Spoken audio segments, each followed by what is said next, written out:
We are live. Whenever We you're are ready. live. First day. Like new school jitters or something. You know what I mean? Like, geez. Gotta get the you guys are getting all the inside scoops here, how we prep and stuff. Nah. That's right. Get the voice right. Oh shoot, I forgot my water. Oh well, that's fine. Oh no. Oh no. Bad start already. Bad start. Nah, it's all it's Oh all my good. god. Alrighty. What are we doing? What are we doing without the H2O? All right, it's all good though. All right. Intro coming. 3, 2, 1. You are listening to Any Given Sunday for Sunday, July 11th, 2021. I am your host, Manny Brown. As always, joined by my co-host, Josh Rodriguez. Josh, what is up? Manny, we are live for the first time. This is history, ladies and gentlemen. 10 years from now, this is going to be archived, and people are going to be like, remember the first time Manny and Josh went live? I wonder who was watching. And they're going to see a whole total of like 2 people were watching, and those 2 people are now making history. So shout out to y'all. Listen, shout out to y'all. We appreciate y'all. Listen, Rome wasn't built in a day. I got to put that out there right now. Rome is not built in a day. It's our first time on YouTube, at least doing this on YouTube. So it's going to be some growing pains for us. We don't look as clear as we'd like to be. And, we don't have the fancy backgrounds and stuff. We're working on that stuff. We're getting there. Baby steps, baby steps, baby steps. But for the folks that are tuning in for the first time, we have been doing this now, this show, almost a year now. Crazy. Almost a year. Yeah. Has it been? Has it? Definitely close to it for sure. Definitely close to it. Us together. Yeah. Obviously, we've known each other for 2.5, 3 years almost. I've been doing this podcast 5 years in some different variation or form. We're coming up close to 100 episodes. Technically already past 100, but Any Given Sunday as it is today, 100 episodes coming up soon. This is episode 80.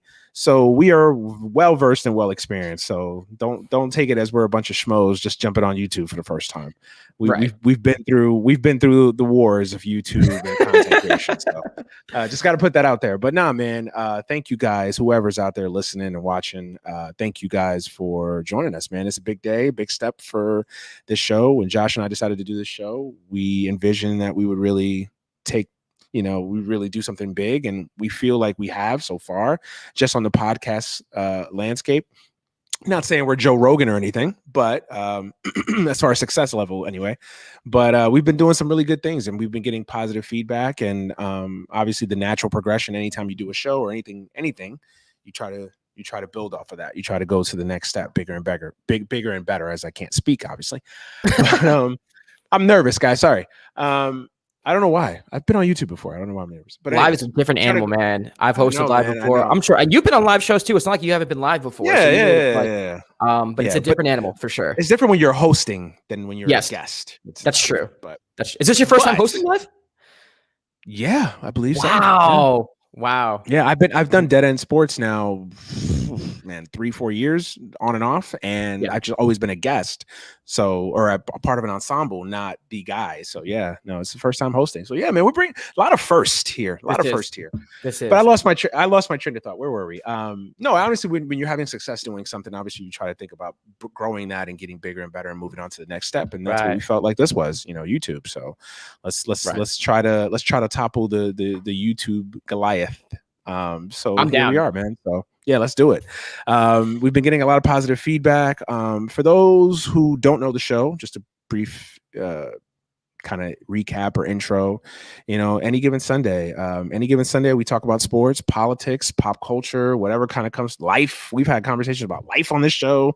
We've had conversations about Me Too. We've had conversations about everything. So, literally about everything, but mostly a mix of sports and politics. Obviously, some weeks are going to be heavier than others on sports. Some weeks are going to be heavier on life shit because things are going on. I don't know if I can curse on YouTube. Hopefully, we don't get flagged or anything.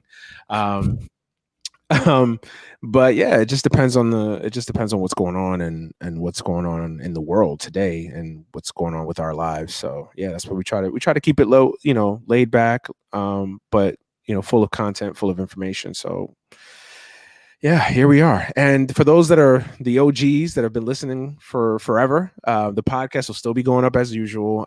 So we'll do the live stream, and then the podcast will go up sometime in the next hour or so after we finish doing the damn thing. So yeah, so nothing has changed on that regard. So yeah, man. So with that being said, we are here. Let's get into it. All the particulars and the intros out of the way. We're here. Let's do it. Let's plant that flag down and let's go.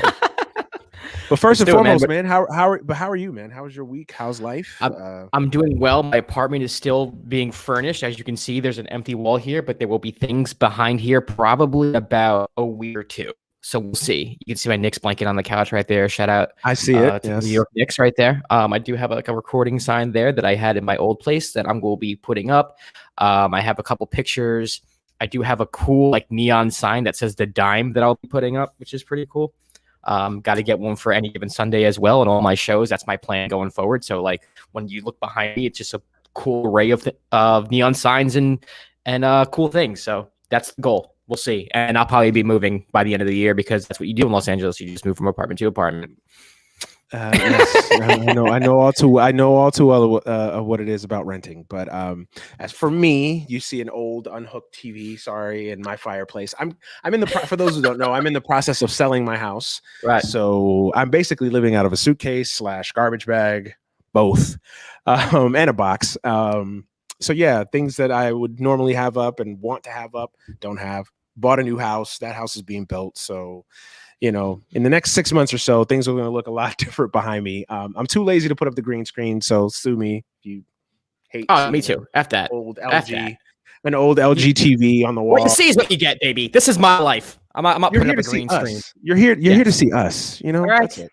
That's how I look at it. You're going to go through the struggle with us. All right. Yes. It's like watching a child learn and just watching each step of their development. And you guys are gonna feel like proud parents. So hopefully you guys do by the end. I'd say by 2022, by January 2022, things will look a lot different. Oh yeah. And who knows? Maybe there's a podcast studio in the future. Maybe working on some. I've already thought of things like that. I've been working on some. Yes, you and I both. But enough of that, man. I'm glad you're doing good. I'm doing okay. Long week and ready to talk some basketball. Let's do it, man. Yeah, let's do it. Game 3 of the NBA Finals ended a little over an hour ago. The Milwaukee Bucks 120-100 winners in Game 3 to get on the board in this series. So it's still a 2-1 series with the advantage going obviously to Phoenix. But we have a series at least right now anyway. We have a series. I guess first question: are you surprised at the results of tonight's game? No, actually, I'm not. I did expect the Bucks to come out and win this game. I do think Phoenix is going to win the series, but that doesn't mean they're going to lose a couple games. And if the Bucks are going to take a couple, I think Game 3 would be the game. I would really shock me if the Suns swept this series or totally dominated the series, no matter how much of the better team they looked in their first 2 games. But the Bucks, are here for a reason. Giannis, I would have never known that he almost broke his leg 2 weeks ago. He's playing out of his mind. And today you saw, I think there are a lot of all the X factors to me are on display tonight. Chris Middleton has to play well with the Bucks. Jrue Holiday has to play well with the Bucks, and DeAndre Ayton can't get into foul trouble.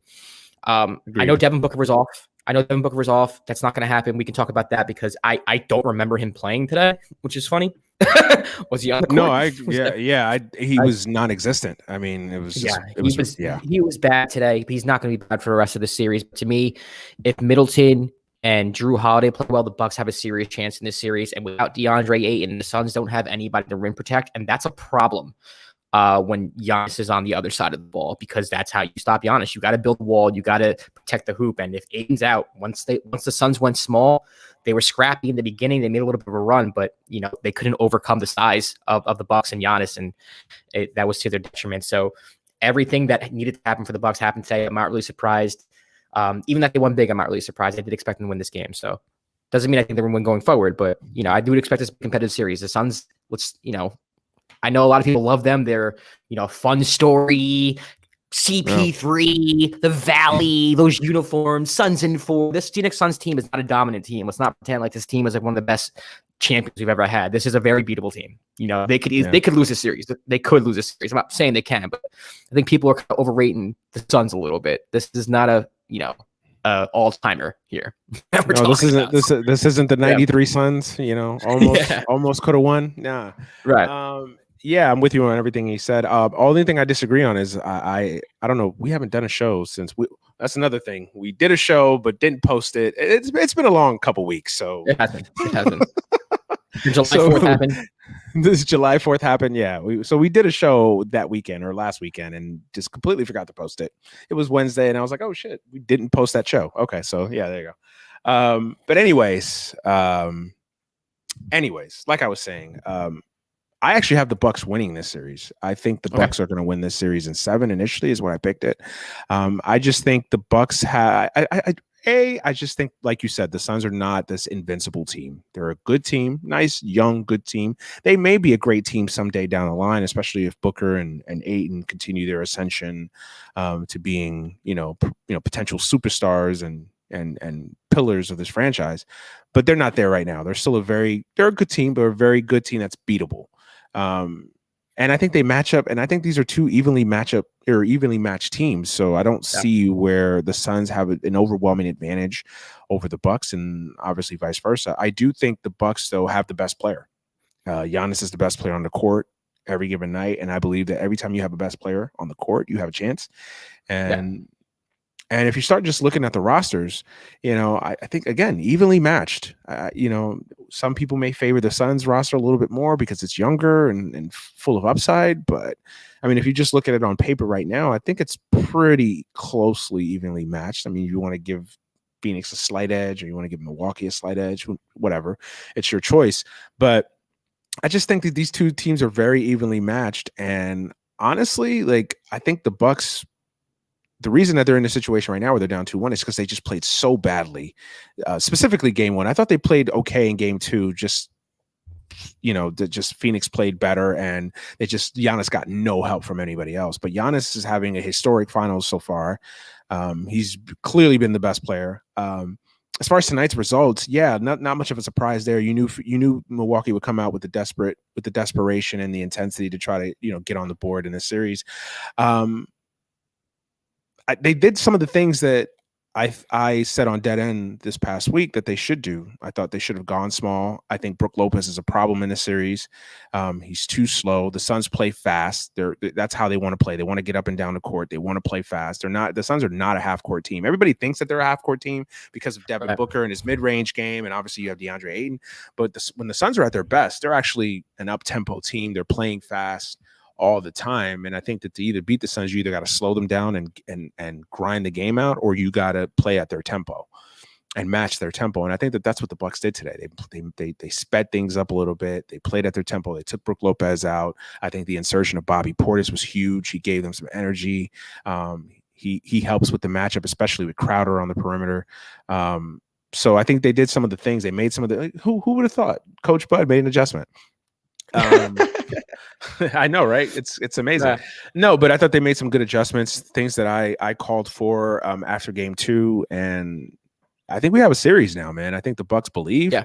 I think Giannis right now. Even I know Ayton got in foul trouble, but Ayton, they have nobody that can guard Giannis. Giannis it's barbecue chicken all day with Giannis.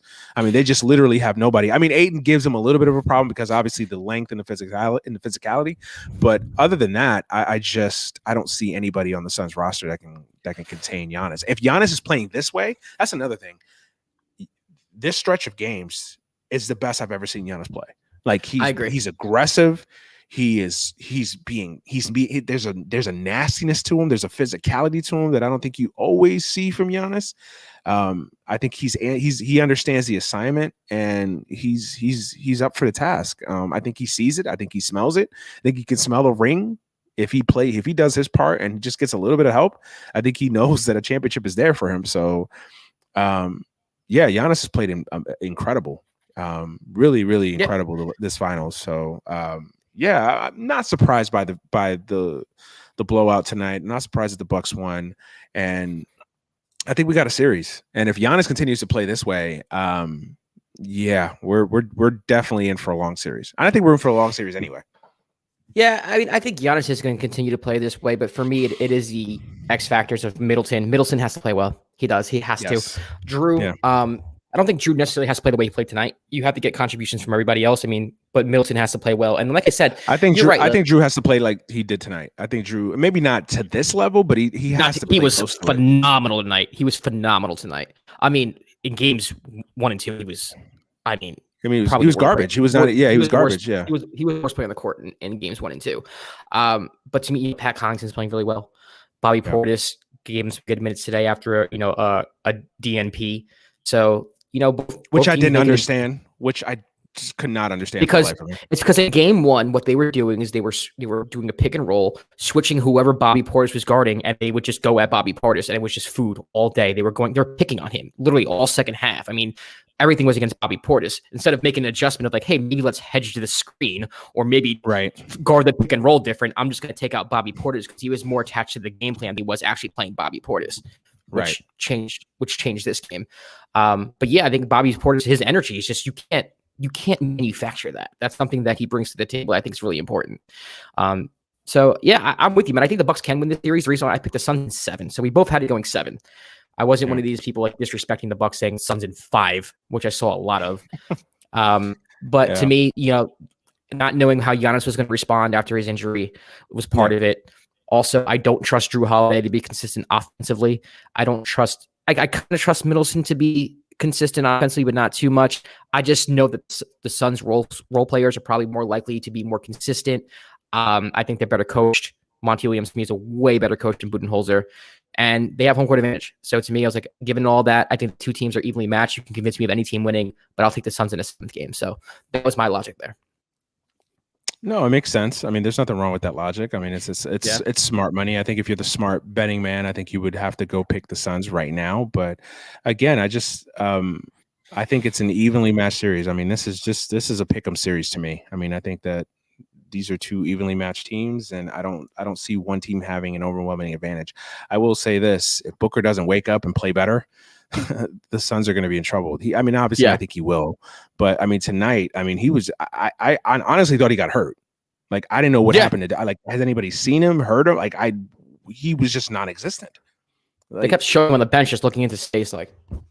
Yeah, and I'm just like, what is going on with Devin Booker? Did he hurt himself? Did he? He just added it. He's just one of those games, and hey, he's got to match Giannis, man. He's got to match Giannis for this team, and you can't have one of those games. You want to be light Mamba and all that other stuff. Like you can't have a game like this in the NBA Finals. This was a game, especially on the road. So I expect him to play better, obviously, in Game 4. But again, I disagree with you. I think Jrue Holiday has to play this way for the Bucks to win a championship. He's their X factor because you pretty much know what you're going to get out of Giannis. Type. Yeah. He's capable of that. It's not like it's not like this is Jeff Teague and you're asking him to do something beyond his means. I mean, Jrue Holiday is a guy who for his career has been, 17 and 7 type of guy, right? So this is not beyond his numbers or whatever. This is not beyond his capabilities. Jrue Holiday is a very good player, and he's a guy that makes a lot of money for a reason because he's got the potential. Obviously, he's a 2-way player, and he's got the potential to play like this each and every night. I don't think you're asking a lot by asking Jrue Holiday to contribute, at the very least 20 and 8, 20 and 9 every single night. And I still think that when he plays up to this level, he's their X factor because, again, he is that 2-way player. He gives them a guy that can create shots for himself and others, and he brings it on the defensive end. But if I'm the Suns, I'm letting him take those step back threes all day. I mean, he hit him today, but like that's true. I'll let Jrue beat me. I'll let Jrue beat me. Go ahead. I'll take my chances. Yeah. Especially at 2-1 right now. I don't think you can do it 3 out of 5 times. So obviously the Bucks win. So we've dissected the Bucks, but what do you think the Suns have to do to get back on track in Game 4? Obviously, besides Devin Booker playing better. Yeah, I think there's a problem in the sense that they can't go small against the Bucks, and I think the Suns when they go small. It's a lineup that pretty much works for them, but they can't do it against the Bucks because Giannis will just destroy them. So you have to keep Ayton in the game. You have to keep Ayton evolved, especially defensively. He doesn't have to have 22 points and whatever, but the Bucks, Giannis was just getting even the Bucks are missing Giannis just grabbing boards over people and just putting it back in. I think he had 24 points in the paint today, which is ridiculous. And I think a lot of it had to do with DeAndre Ayton beating foul trouble. So for me, a lot of it is just being available. I think DeAndre Ayton has to stay out of foul trouble. I think that Devin Booker obviously has to play better. Speed the ball up. Get into transition a little more. Don't fall into this half court set against the Bucks. Not that the Bucks are that great defensively. I still think that Budenholzer doesn't really know how to adjust in time necessarily to adjustments. But If I'm the Suns, I'm still confident, man. The first 2 games at home, you look like the better team, moving the basketball well. Just got to get Booker involved a little bit. If I'm Monty Williams, I'm calling his number early in the game, and I'm trying my best to keep DeAndre Ayton out of foul trouble. So.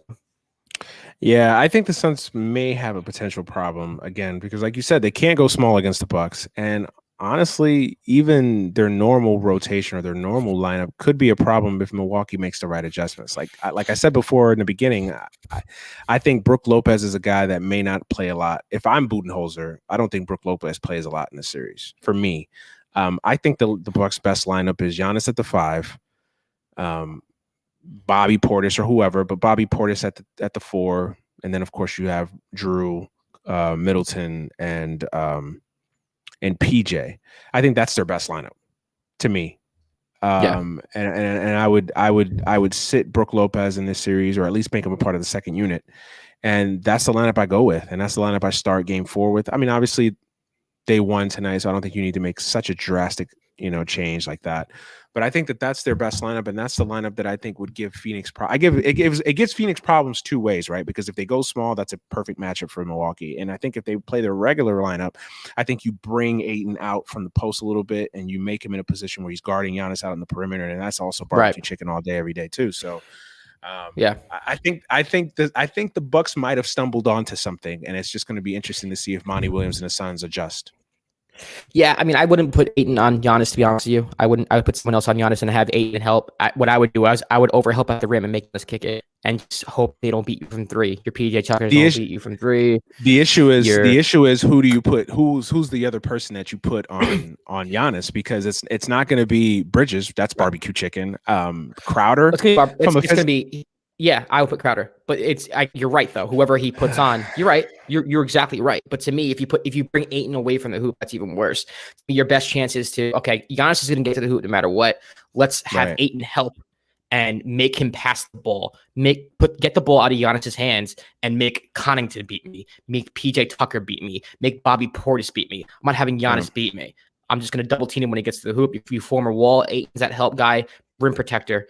And that's that. Because if Giannis goes by Ayton on the perimeter, who's going to stop Giannis when he gets to the hoop? I'd rather have him in help. Nobody. And I'd rather have Ayton helping over, so Giannis sees that and he's tempted to pass the ball out. So going off your point, which I agree, yes, and that's why it's even more important for Middleton and especially Drew to continue their production the way they played tonight. Especially Drew. To me, I mean, if Drew plays well, I don't think the Suns have an answer for all 3 guys. I really don't. So it's going to be interesting to see what happens in game 4. Obviously, game 4 might be one of those games that swings the series in one direction or another. I think if you're the Bucks, I think you just got to continue to keep doing the same things that work tonight. I think more Bobby Portis. I agree. Bobby Portis is the key to me. He brings an energy and a toughness. He kind of brings a similar. He kind of brings some of the similar things that Crowder on the other end brings. So I would continue that, and yeah, man, Giannis is just. I mean, again, this is the best basketball Giannis has played in his career, in my opinion. I mean, since I've been watching him. I mean, he's just been assertive. He's been dominant. Like, he's physical. He forgot the 3-point line existed. That's exactly what he needed to do. And that's a great thing. Matter of fact, don't even bring it up. Don't even say anything because he might remember, and then he might start taking rainbow threes or some shit like that. Like, no, Giannis, this is the way you play. This is Giannis at his best. Yeah. And even his mid-range game, like Giannis has a quietly underrated mid-range game. Like it's still kind of cringe when he takes like a fadeaway jumper, but no, his jumper it's not bad. Like, you see that there's something there. That's what see, honestly, when everybody brings up like, oh, Giannis should shoot more, Giannis needs to shoot better and Giannis needs to improve or needs to shoot more threes or whatever. It's like, no, Giannis, that's his game. 18 foot and below. Like, you develop that mid-range game, man. Develop that mid-range game. That little, model pattern, watch some of the centers from back in the day. Even Dirk, he had a little Dirk move the other day that I thought actually looked really nice and decent. Like, yo, this is Giannis. Like, this is your future. This is your path. Like, this is how you play. And then obviously on the fast break, Giannis is unguardable. So, I mean, they're always going to have that there. So, yeah, listen, I'm excited. I actually think we have a long series ahead of us because I know everybody basically wrote the Bucks off after Thursday night. And I get it. I mean, they played so badly those first 2 games, but Yeah, I do think that this is going to be a long series, and it's going to be an ebbs and flow type of series. And again, before we move on, Devin Booker, come on, man! Like I Yeah. literally did not know. Like I thought he got hurt. I thought he was just hurt. Like, and there were times where he was in the game where I thought he was out of the game. Like, where's Devin Booker? Yeah. Oh, he's right there. Like he was so non-existent tonight. Yeah, he has to show up. You're right. He has to match Giannis, not to show up. He has to match Giannis, who's giving him like 35 a game right now. Right. And yeah. And Chris Paul, I didn't check Chris Paul's numbers. Chris Paul had an okay game. No, Chris Paul played really well today. He had a good game. But that's another thing I said the other night. I was like, Chris Paul can't go out there. I mean, Chris Paul is going to be Chris Paul. I'm not saying it to be derogatory or whatever. Chris Paul's a Hall of Famer, obviously. Yeah. But if Chris Paul's out there dropping 30 and 15, the Bucks are done early. Like, you can't let Chris Paul go off for 30. Like, you just, that's a recipe for disaster. So keeping Chris Paul contained a little bit is also a key for the Bucks, and I think they did that for the most part tonight. Still had a good game, but he didn't go crazy. So yeah, it's a long series, man. I think we're gonna, after everybody basically, had this, 5 games and out. I don't see 5 games. The only way I can see 5 games if Booker just goes crazy in game 4 and the Bucks just, lay an egg or something, and right, then this series will be done in 5. But other than that, yeah, I think that this is a long series, and I would not be surprised if we're back next Wednesday. I believe game 7. I have to look at the calendar, but I think it's next Tuesday or Wednesday night. Back in Phoenix for game 7. I would not be surprised. I would love that. I think it would be perfect for this postseason, right? We've had a really good postseason, so I think it would be perfect to cap this postseason with a nice, crisp game 7. Yeah, absolutely. Yeah, for sure. So moving on into what everybody else has been talking about in the sports world, because apparently, it's not enough to talk about, NBA finals and Giannis and Devin Booker and the Suns and Chris Paul's legacy. No, we're talking about 2 young ladies, reporters, TV personalities, whatever you want to call them, ESPN employees. Yeah. Maybe after this week or this past 2 weeks, maybe I don't think you're going to be able to say at least about one of them ESPN employees anymore. Maybe both. Who knows? We'll see. Yeah, Maria Taylor and Rachel Nichols. What are your thoughts on the whole Rachel Nichols, Maria Taylor thing? You're a guy that's in the industry. You know how these things work. When obviously you first find out what happened, or the video leaked or whatever, of course everything starts to burst and break, and the news starts to get out there. What are your thoughts about everything when this whole thing came to light? So I read about this before I actually heard the video. So my feelings kind of changed a little bit when I heard the video, if that makes any sense. Not too much. I mean, I generally have had the same opinion. My first opinion was, when I was reading it, I was like, well, I can understand why Rachel, as a woman, like, or someone in general, like, is kind of scared for their job. You know what I mean? Then I started reading the comments about, what's the guy's name? She was on the phone call with. Forgot his name. Jesus Christ, I forgot his name. Oh, but man. The guy she was on the phone. The guy she was on the phone call with mentioned, that he was tired of the Black Lives Matter movement and Me Too and things of that nature. And I read that she left. So in my head, the laugh was like a nervous, like, I'm only laughing because you're a man of power, and I feel like I have to laugh. And then she said something about Maria Taylor, which to me is the typical, like, performative ally, in front of everybody's face. But now that there's cameras off, like, I can be comfortable and say what I will say. When I heard the audio, though, it went from her being like a quasi ally to like, oh, she didn't even support the shit. Like, she's not even like for any of this, because that laugh was a Joker laugh. She's like that white woman. She's like that white woman that called the cops on the dude that was walking a dog or whatever. Like, you remember that story? Yeah, because after reading it, I had like one perception was like, I could understand. I think whether Maria was black, white, whatever, I can understand Rachel Nichols being like, yo, this was my job. Like, and I could understand, I this may be unpopular, but I can understand where someone's head goes, damn, like, are they just hiring her? Like, I get that. Like, I'm not going to lie. I get that, because like, that there's a push for diversity. You've had this job for a long time. And to me, Maria's fantastic at her job. She's 1000% fantastic. I'm not saying they're both good. That's the sad part. They're both really good at their jobs. That's kind of the sad irony. Yeah. I can give grace to someone where it's just like, okay, I get why you you can originally think that, and you have to work through it in your head. But after hearing the audio, I was like, oh, no, you don't get that anymore, because you sound like somebody who doesn't understand this issue, and not only doesn't understand this issue, doesn't really agree with this issue or think that's an issue. And this is not about just you losing your job. This is a little bit more than that. And it was just kind of disappointing to hear. Not that I've ever, to be honest with you, I was never a fan of Rachel Nichols. I always felt like she was kind of condescending, or like she was reading me a lullaby every time she was talking, and it was just kind of like, I don't know, just it's just she's just not my style. I'm not saying she's not good at her job. She's just not my style of anchor. But yeah, man, the audio changed everything for me. And, I do think that, there's a lot of nuance in situations, and there's a lot of different ways you can take the way people say things, and, things can be taken out of context in 2 or 3 minutes. And I understand that. But to me, after the way she laughed, and then she used that as an in to complain about Maria Taylor and diversity, it was just like, just using inductive reasoning. It's just like, oh, okay, like you're not an ally. Like, you're not even a performative ally. You're just not an ally at all whatsoever.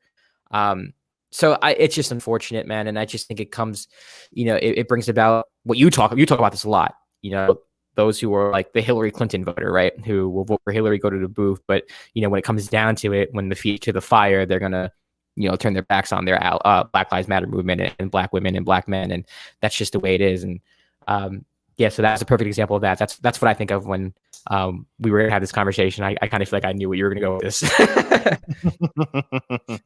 No, I totally agree with everything Rachel Nichols said, and I free Rachel Nichols.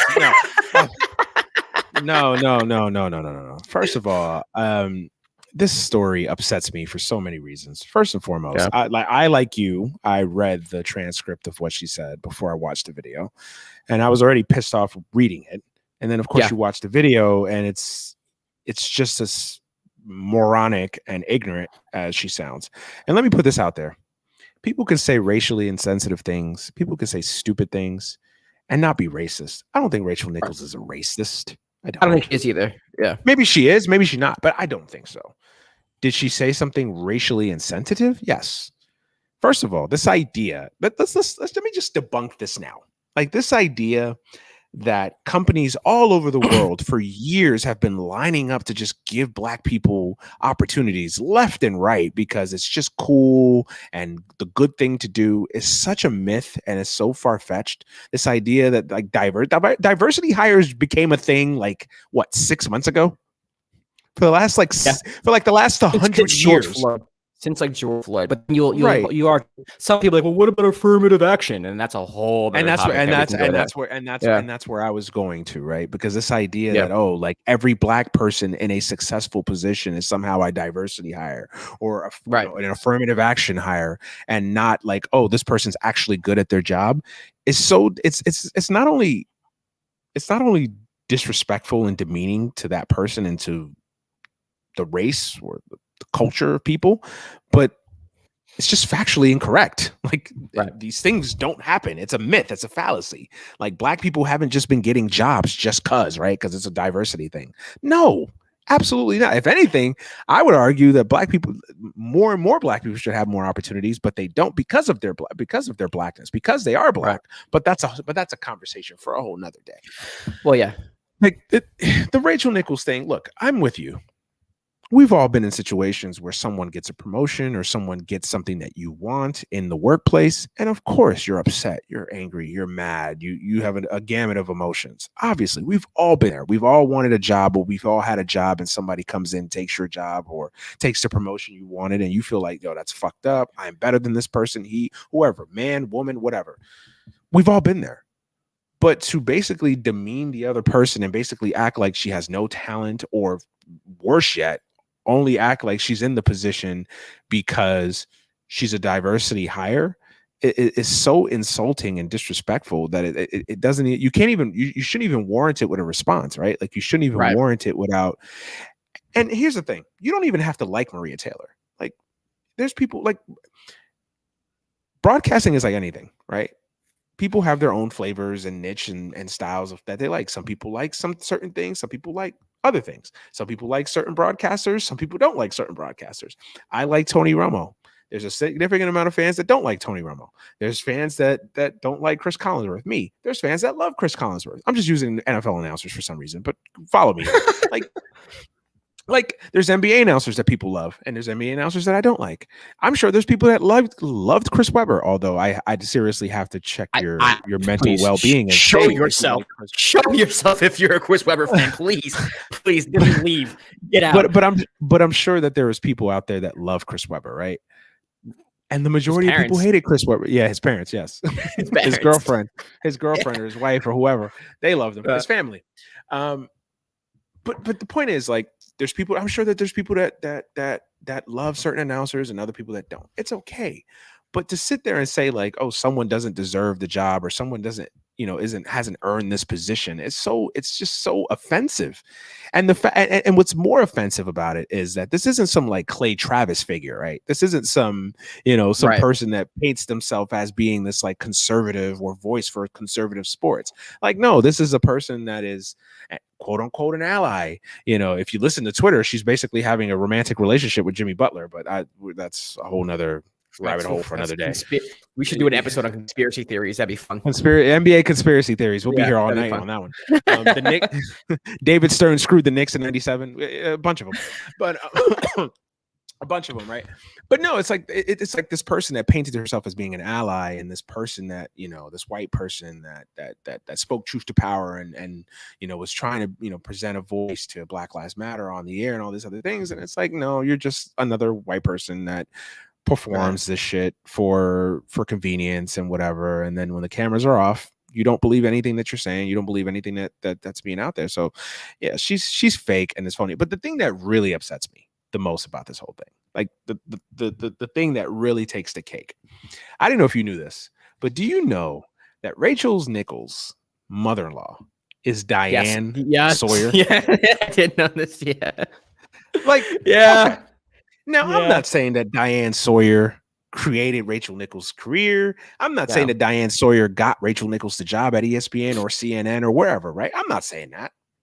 Rachel Nichols is a talented person. She's not for everybody. I will admit, Rachel Nichols, before tonight or before this week, I've never had a bad thing to say about Rachel Nichols. I thought she was fine in her role, right? So I'm not saying that Rachel Nichols didn't work hard, fought tooth and nail to get every little scrap of success that she has, right? But you can't tell me that you have Diane Sawyer's number in your call log and tell me that doesn't help. On your resume as a resume on your reference, you have Diane Sawyer. Diane Sawyer.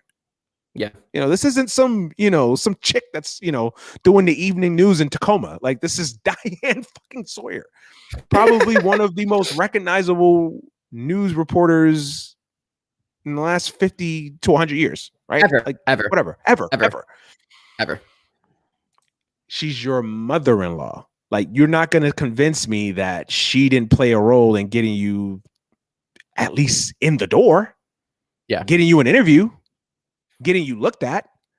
So nepotism is at play here. So someone that potentially could have benefited from nepotism is getting on somebody else for being a quote unquote diversity hire.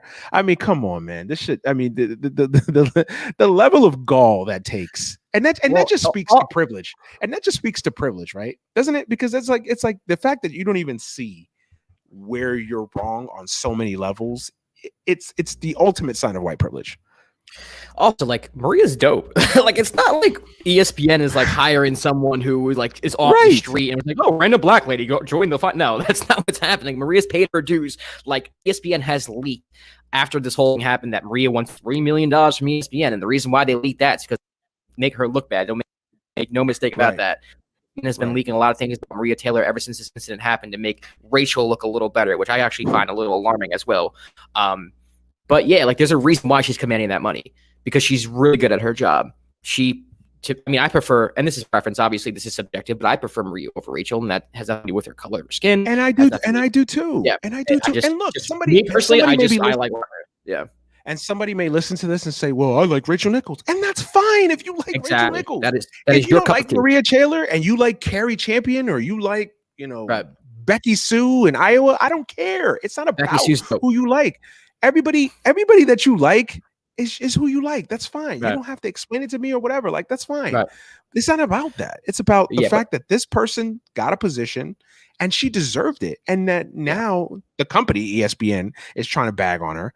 You know, Rachel Nichols, who I'm sure till about a week ago thought that she was an ally, is trying to bag on her. Like, it's just so disgusting to see on all parts, right? Yeah. It's on all parts. And that's the thing with ESPN. It's like, if you don't want to pay her the $3 million, if you don't think that she's worth it because you're ESPN and you're bleeding money, that's fine. Yeah. Just don't pay her, but don't make the girl look bad.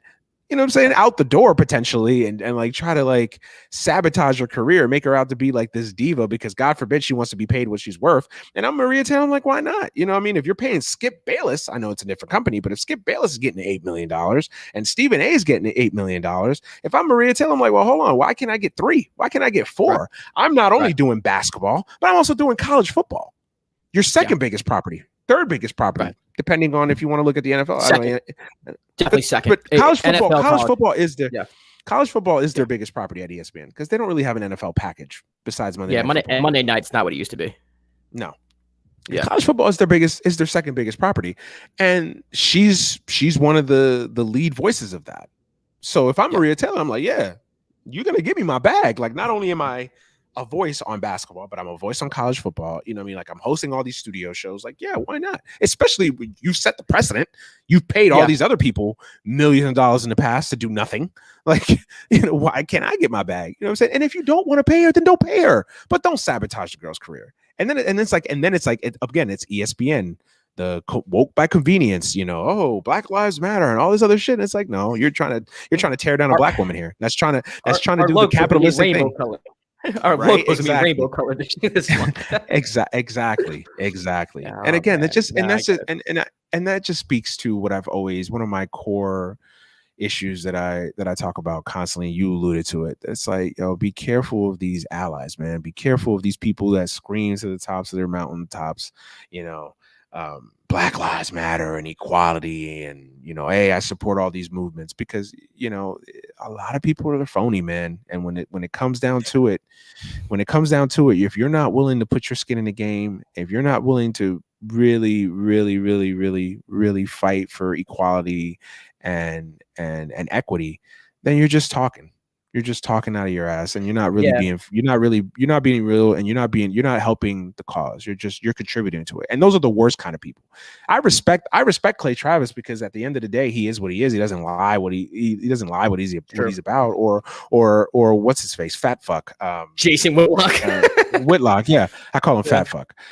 Jason Whitlock. Like, at least he's honest about what he believes in and what he comes from. I can't stand him, and I can't agree with anything that he says, but at least he's honest about where he stands. The people at Rachel Nichols are the ones that drive me insane. They're typical liberals. They're typical Ivy League, you know, coastal liberals that people bag on. It's like these people that are like, oh yeah, we support equality, we support gay rights, we support all these things, until it happens in my backyard, and then it's like, I don't want anything to do with it. And they're the reason why a lot of conservatives think that what we advocate for is very performative. You know, like a lot of times, like when the Chauncey Billups situation was going on, a lot of people are like, oh, are you really, like, do you really care about women, or are you just being performative? Like, and a lot of people who don't advocate for the same positions we do think that it's all performative because the people like Rachel Nichols. And like I said, I could understand like the gut reaction of like, wait a second, like, why is she getting the job? And I think it's very natural for someone who's, and I don't think Rachel Nichols is a racist, and you said the same thing. I don't think Rachel Nichols is, but I think it's very natural for someone who's having their job taken to go, okay, why is this happening? Is it because she's better than me? Is it because it is a diversity hire? But the problem is she doesn't take the next step and be like, it's not. Like, that's not what it is. And going back to the conversation early, like beforehand, with the whole, his name's Adam Mendelson, talking about being exhausted with the Me Too movement and Black Lives Matter. Her reaction there pretty much told me that, like, oh, like, you don't even, like, you're not with it. So you combine both of those things, her lack of nuance in her thought process. And again, this might be a little unfair because it's a 2-minute, 3-minute conversation. It just felt like everything that people thought of her as an ally just really wasn't true. And I understand, like, again, I'll say this again, I do think it's, you know, we should be honest with ourselves and say, hey, listen, if your job is being taken away, you start reaching for things because it hurts your ego. A lot of it is ego as well. It's like, wait a second, I'm the best person for this job. How could ESPN not think I'm the best person for this job? So instead of looking inward at yourself or just giving props to the other person, you start coming up with reasons. And I think that's just the reason she came up with. And or she thought of, and just kind of settled on that because, Black Lives Matter movement was going on during the bubble and everybody seemed to be coming around to it. And that's what she just kind of settled on. And I don't think it's her being racist. I just kind of think it's those things where it's like you're an ally up until it's inconvenient for you to be an ally. And that's the real test of allyship. It's like, no one's saying that if you're a white woman, you have to give up your job to a black lady. That's not anyone saying. You know what I'm saying? If you're a white man, you have to give your job to a black man. No one's saying that. But at the end of the day, like, be honest with yourself. Like, be inclusive with diversity. Be inclusive with the people who are hired. Understand why people are being hired. Give people a fair chance. Recognize nepotism when you're being helped. Recognize your privilege. Recognize the advantages that you have. It's just she comes across very tone deaf. I think that's the word I'm looking for. Not racist. Yeah. She's just very, very tone deaf. And a lot of allies seem to be tone deaf, and they think all you have to do is post a black square on Instagram and you're good. Right. Yeah, that's the part that pisses me off. And like I said, she may not be racist. She may be racist. Who the fuck knows? I don't know Rachel Nichols from a hole in the wall. I'm just saying, doesn't necessarily mean that because you say something racially insensitive, you are racist. It just means you're ignorant. Right. It just means you're ignorant. It just means you have a lack of awareness and you're tone deaf, highly tone deaf. But it doesn't mean you're racist. Now, that being said, her using diversity hire and just kind of throwing that term out there and just the tenor of that conversation that she had with this clown Adam, whatever his face is, Mendelsohn. She's someone that has these strong feelings, and it's not like this was just like an emotional thing where it's like she just said it in the moment and whatever. Like, no, his words opened up the gates. His words opened up the gates for it. Yeah. Exactly. It wasn't a nervous laugh. I could understand a woman like being like, because there's a man of power and like you kind of have to go along. That was not that type of laugh. It wasn't. No. And I can understand, like, in the moment of anger, we all say fucked up shit when we're angry. I've said terrible things when I'm angry. Like, I get it. It's a product of emotion and human, and it's an element of human emotion, right?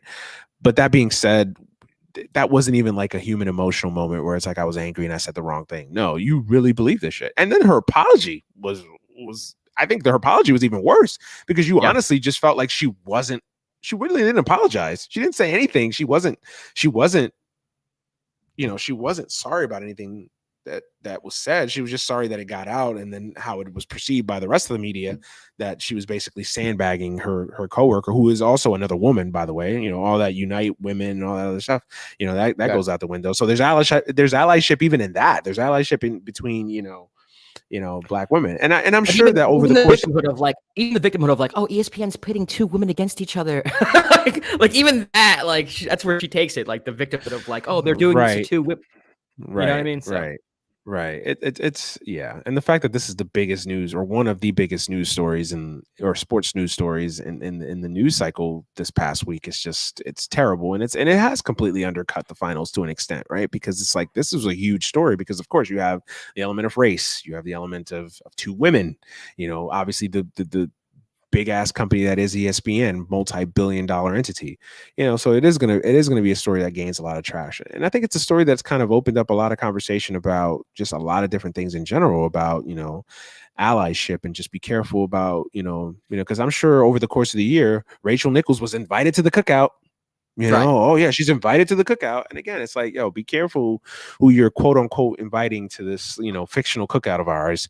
Like, be careful who you're pinning your hopes on as far as allyship, man. These people aren't real. These people aren't our allies. These people aren't friends unless they show you, unless they prove to you that they are about that action, that they're about the lives that they so-called live and portray themselves as being. Yeah. And that doesn't, and also, and I'll end with this. That doesn't mean that Rachel Nichols should just give up her job to a black woman. Like, yeah, Rachel Nichols should be upset that you got replaced. But because I'm sure somebody's going to listen to, oh, well, should she just give up her job to anybody, or should she just give up her job to any black? No, we're not saying that. And I know you said that.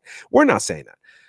All we're saying is that you can be upset, you can be angry, you can be hurt, you can be mad as hell. But when you go to the diversity hire, when you go to something racially insensitive, you lose the argument. It doesn't matter if you have a point. And to some people, maybe even to me, she may have a point.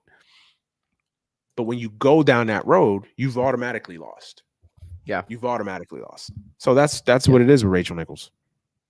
Yeah, I agree. I think it's just that I guess, I don't know, like that instinct to kind of look for excuses because it hurt your ego type of thing. Right. That's an also. I think ego has a little bit to do with it. It's not just race. It's a lot of different factors that go along with it. But you're in the industry. You're in the industry, so you know these people have egos. You know better than anybody that these people. Oh yeah, and my ego has been hurt a few times. Like, and here's another thing where it's just kind of like I've been up for hosting jobs, right? Where I know that I didn't get hired because I wasn't a specific demographic, but at the same time, it's like, you can go like, okay, well, sometimes that's what the company's going for right now. Maybe they're going for that demographic because that demographic matches their target audience. There's a lot of other things that go with it. Maybe let's just say on the off chance they did want to hire Maria because she's black. Well, why do they want to hire Maria because she's black? Well, maybe because it's a black-led sport. You have a black demographic watching. You have a mostly black panel. Like, there are different reasons for things. Like that has something to do with casting as well. Or here's another one. Here's another brilliant idea. How many excellent black talented people have been passed up for white counterparts? Right. We can't get one. We can't get one. Right.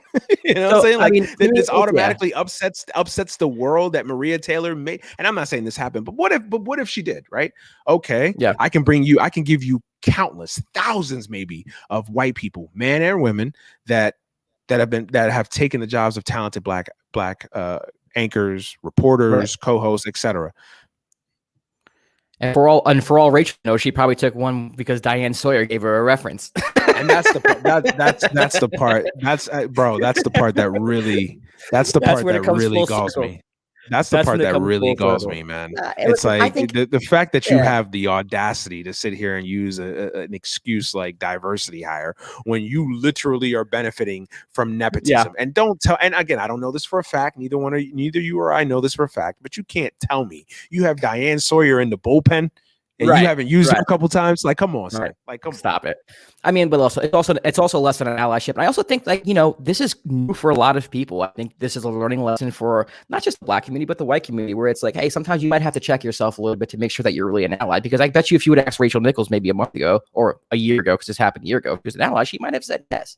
And she still to this day might think she's an ally. But there are certain ways that you have to go about your allyship, and there's certain things you have to check, like your privilege and your nepotism and your place in society. And it could be a lesson to, white people or people who are passing white, where it's just like, allyship is not just saying Black Lives Matter. Allyship is not just posting a black square on Instagram, but it's also recognizing the plight of the black man, the plight of the black woman, what they had to do to get their opportunities. And even if it might affect you, taking a step back and saying, okay, you know what? This is happening for these reasons. It has nothing to do with me personally, but maybe this person is more qualified and they're finally getting an opportunity. And even though I'm losing out on an opportunity, it has nothing to do with a diversity hire. It has everything to do with black women and black men finally being respected for the work that they're doing. And at the end of the day, you could always again fall back on Diane Sawyer and get another opportunity in about the idea exactly that's key as well. The idea that somehow Rachel Nichols is being replaced and taken out to pasture to get shot and she'll never be seen on TV again. It's a fallacy. Like, Rachel Nichols is going to get a job in 5 minutes. Fox Sports will be all over her. CBS Sports. I mean, whatever. She'll find a job. This idea that if the shoe was in the other foot, Maria Taylor, if she eventually, or if it happens, she'll be fine. She'll be fine. She'll get a job at Fox Sports and anchor their college football program, which I actually like better than ESPN's, but that's a whole other story for another day. Like, she'll be fine. Like, both these women will be fine. Like, you're right, man. The allyship, it calls into question a lot about the allyship. You know what this is like? This is like the person that says, oh yeah, I believe in gay rights. Gay people should have, gays and lesbians should have rights to marry whoever and have the rights as any common man. I'm like, well, would you mind if your son or daughter was gay? Hell no. Would you want would you want your daughter to be a lesbian, or you want your daughter like, oh no, hell no. It's like, no, then you're not really an ally. It's like, you can't sit there and say, oh yeah, I believe in gay rights and but not in my backyard. Then when it touches home, yeah. And again, just read it for the third time. You're just as bad as the bigot or the homophobe or whoever. You're just nicer about it. You're quieter. Right. And to read it for the third time, we're not saying that Rachel Nichols should not be mad or worried or questioning why she was being replaced. I think anybody who's losing a job or anybody who's being replaced it's a natural thing to think. That's not what we're saying. All we're saying is that the straight path of, it must have been a diversity hire because there's no way Maria Taylor could have gotten this. To me, that's a little troubling. And it might not have even been racial. It could have been a complete ego thing up until I heard her laugh at what Adam Middleton said, and I was like, oh, okay. And now I'm connecting that. And let's all pray for Adam, whatever his face is again, whatever his last name is, Adam Mendelberg or Mendelberg, whatever. Like, let's all pray for him because he's so over Black Lives Matter and equality and equity into the African American community. He's over that, because black men getting shot in the street, unjustly by police officers and constantly being held down by the U.S. justice system. Poor guy. Poor guy. So let's pray for him, and the countless other black women and black mothers that have had to bury their black children, and black wives that have had to bury their husbands, and the black children that have been left without fathers because the police officer felt threatened by a certain guy or thought that George Floyd was a threat to society because he had a counterfeit $20 bill and maybe may have had drugs in his system. But Adam Mendelsohn. But the key story is Adam Mendelsohn is over everything. So that's what happens. Fucking guy. It just pisses me off, man. And again, it just drives me insane. But it's everything that I talk about, man. It's everything that I talk about, man. I thought of you immediately. This is the exact scenario. You talk about this all the time, man. It's the Hillary Clinton. The Hillary Clinton voter. It's the Hillary. It's exactly who it is. The Hillary Clinton voter. It's the Upper West Side. It's the Upper West Side middle-aged woman. It's the Greenwich, Connecticut. It's the Greenwich, Connecticut liberal that pumps their chest out. This is our fight song. Oh, Hillary Clinton, yay! And it's that just triggered the hell out of me. Oh, that just triggered the hell out of me. Nah, man. It's just so irritating, man, because it's like these people do really exist. These are the back to brunch liberals that we talk about. And it's like, these are the people. Yeah. These are this is who the Democratic Party craves. They crave these folks. Manny, I'll be honest with you, this is their base. This is their base. That's the Democratic base. This is what you and I are trying to change. You and I are trying to change the fact that Democratic base is filled with a lot of these people. This is their base now. This is their base now. Yeah. This is their base right. now. But we're trying to change that. We're doing our best. We're doing our best. Let's hope, man. Let's hope.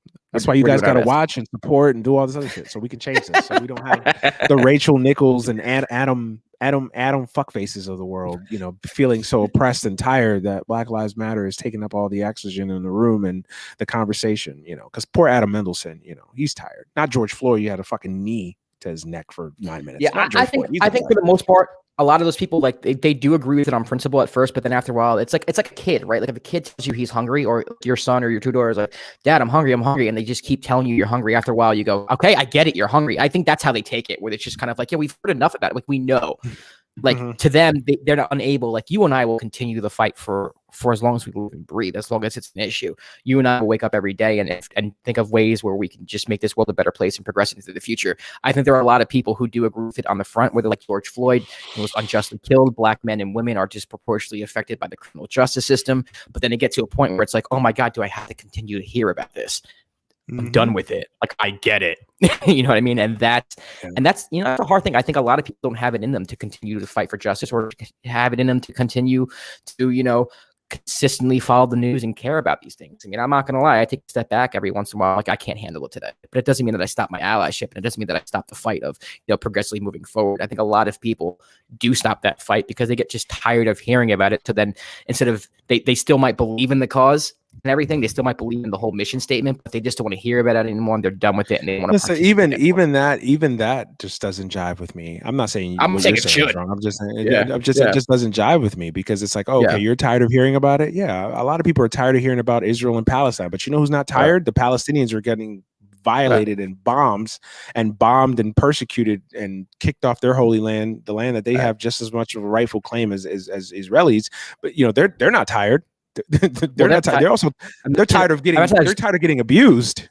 Imagine how exhausted they must be living it. Like that's it. Imagine you're exhausted hearing about it, but imagine how exhausted Black people are living. Adam Mendelsohn is exhausted. Imagine Trayvon Martin's mom. Imagine Tamir Rice's mom, or Breonna Taylor's family. But dude, and this is not me sucking up Emmett Till's family.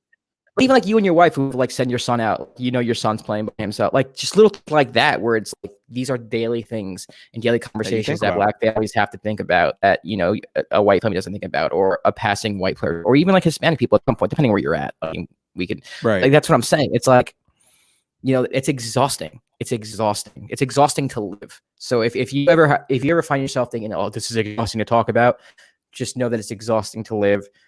Don't stop your allyship. Doesn't mean you have to be a social justice warrior, but don't be a performative ally that when shit hits the fan, that you're not there.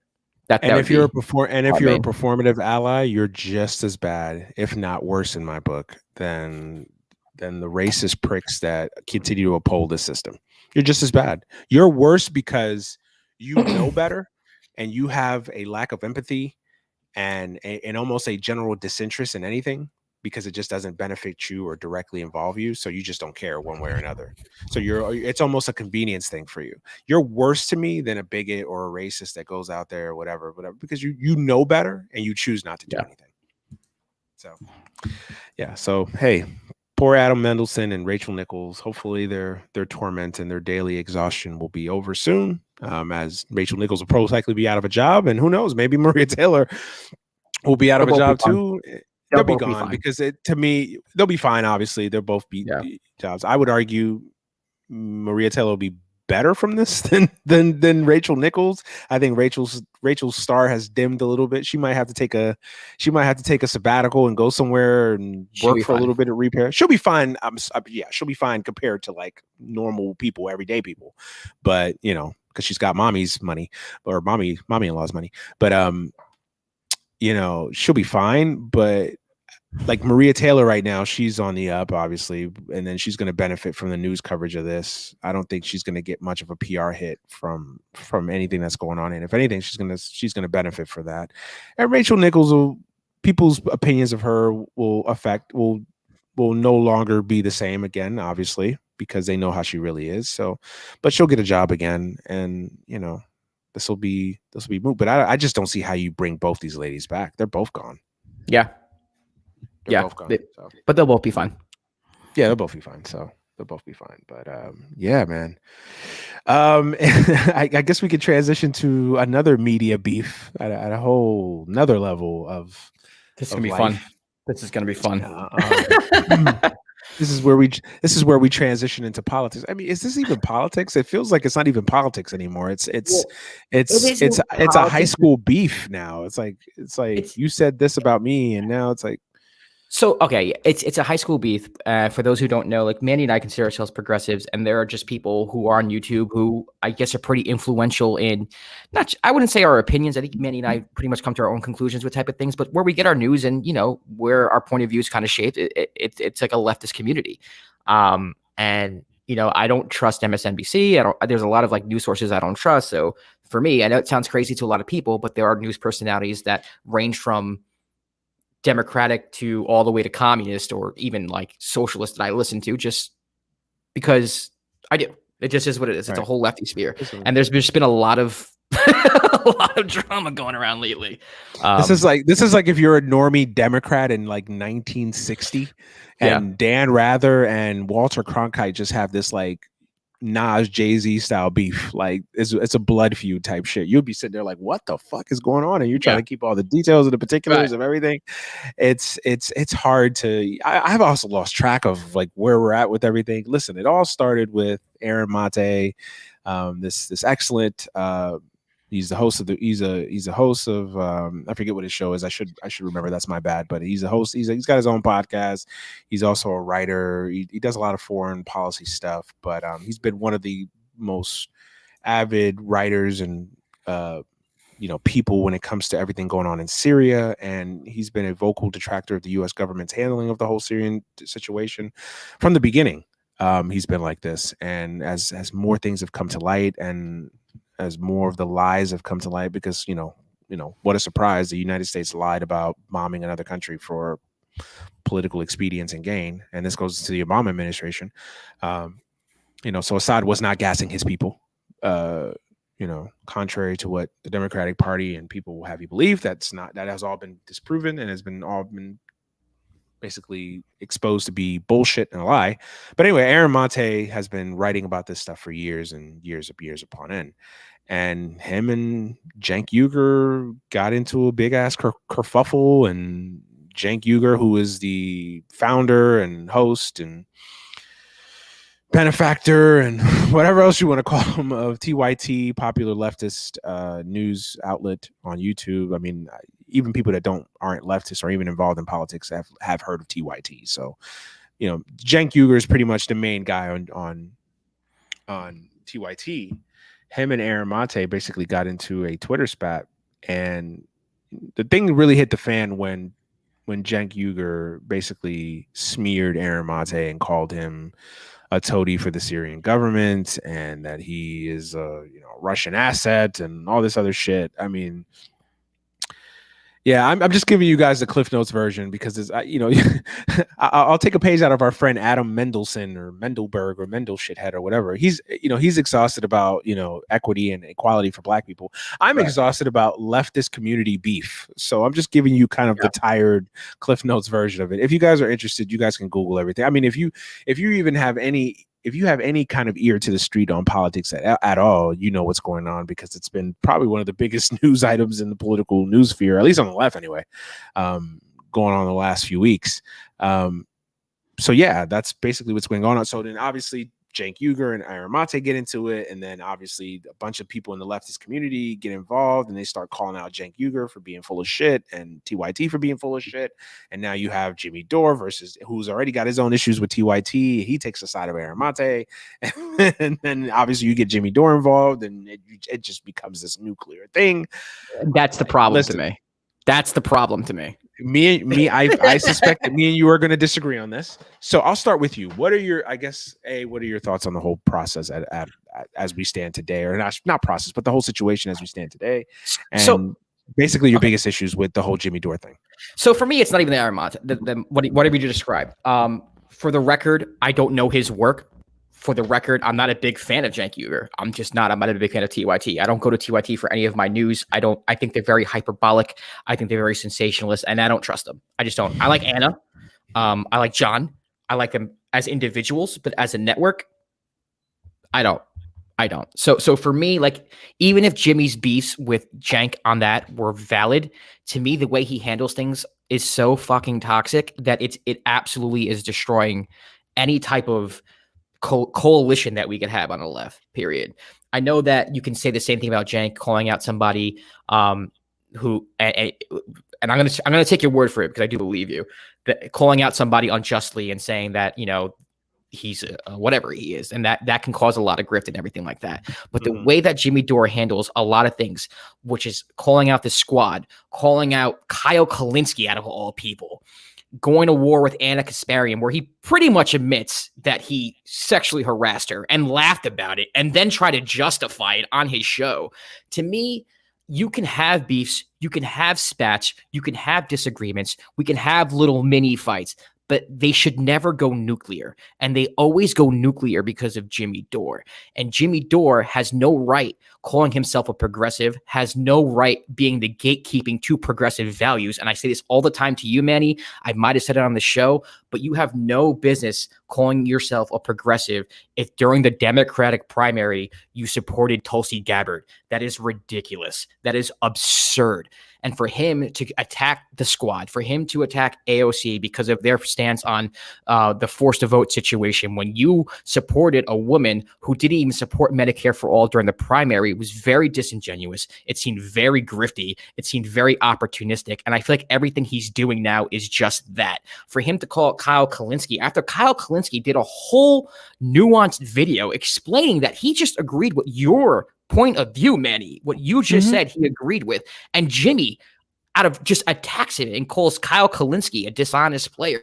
I know a lot of people don't know who he is if you're not familiar with us, but Kyle Kalinske basically to me is probably the purest of purists. I don't agree with him with everything, but I do think that he takes a stance on what he believes in. He will criticize the left, he will criticize the right, and he will do it justly. He's not a grifter. He believes what he believes, and he sticks to his principles. For Jimmy Dore to come to Kyle Kalinske like that, after Kyle basically and I'm going to be completely honest with you, gave him an easy pass on his video, to me is absolutely insane.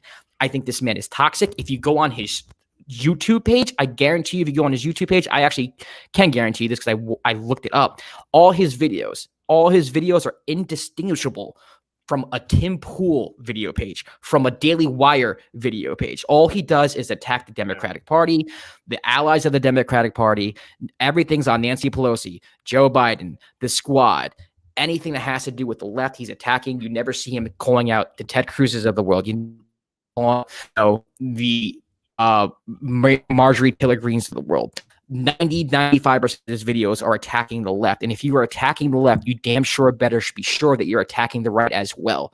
I think you can criticize the left. I think you can criticize the Democratic Party. I think you can criticize centrism, but you have to do it in a way where you just don't turn people into like this right populist that I think he's doing. I think if you look at his live chats, if you look at the shows that he's on, if you look at the chats that he's on, these people are sometimes indistinguishable between fucking Proud Boys. These people are right populists, and he's forming right not he positives for this movement. If anything, he's killing everything you and I and any leftist is working hard for. He's a cancer. And I can understand why someone would be mad at Cenk for saying what he said, especially if it's not true. And I'm going to take your word that it's not true, especially if it's not true. And I do think that Cenk does deserve some blowback and some criticism and maybe a little bit of a fight here and there, but not in the way that Jimmy's doing it. Jimmy is literally taking on everybody and anybody who says a negative thing about him, and he's blowing it up. His show has become completely toxic.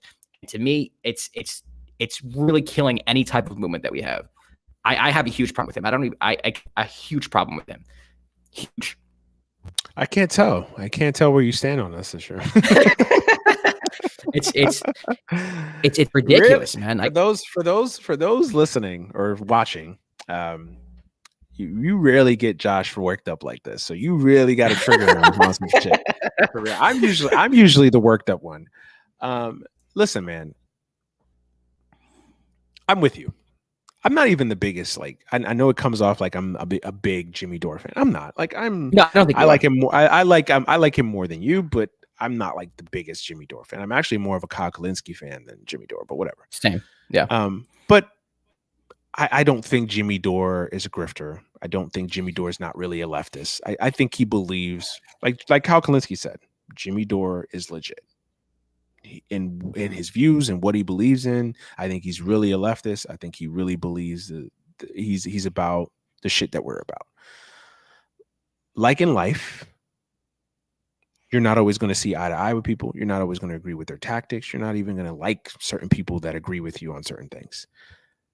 My issue with this whole thing is that people are running to bash Jimmy Dore because of his history and because of his proclivities, and not look at the general issue that is Cenk Uygur and TYT using his platform to smear someone. And like, to me, calling someone a Russian asset or calling someone basically a toady for a certain dictatorship or government, that shit is dangerous. Like, that's dangerous. That's hyperbolic. And it's like, we live in this. And the thing that bothers me now more than ever is that we live in this society and we live in this world where if you don't agree with me, we can no longer like agree to disagree. You are my enemy. You ain't shit. And oh, by the way, you're a Nazi. You're but who's racist.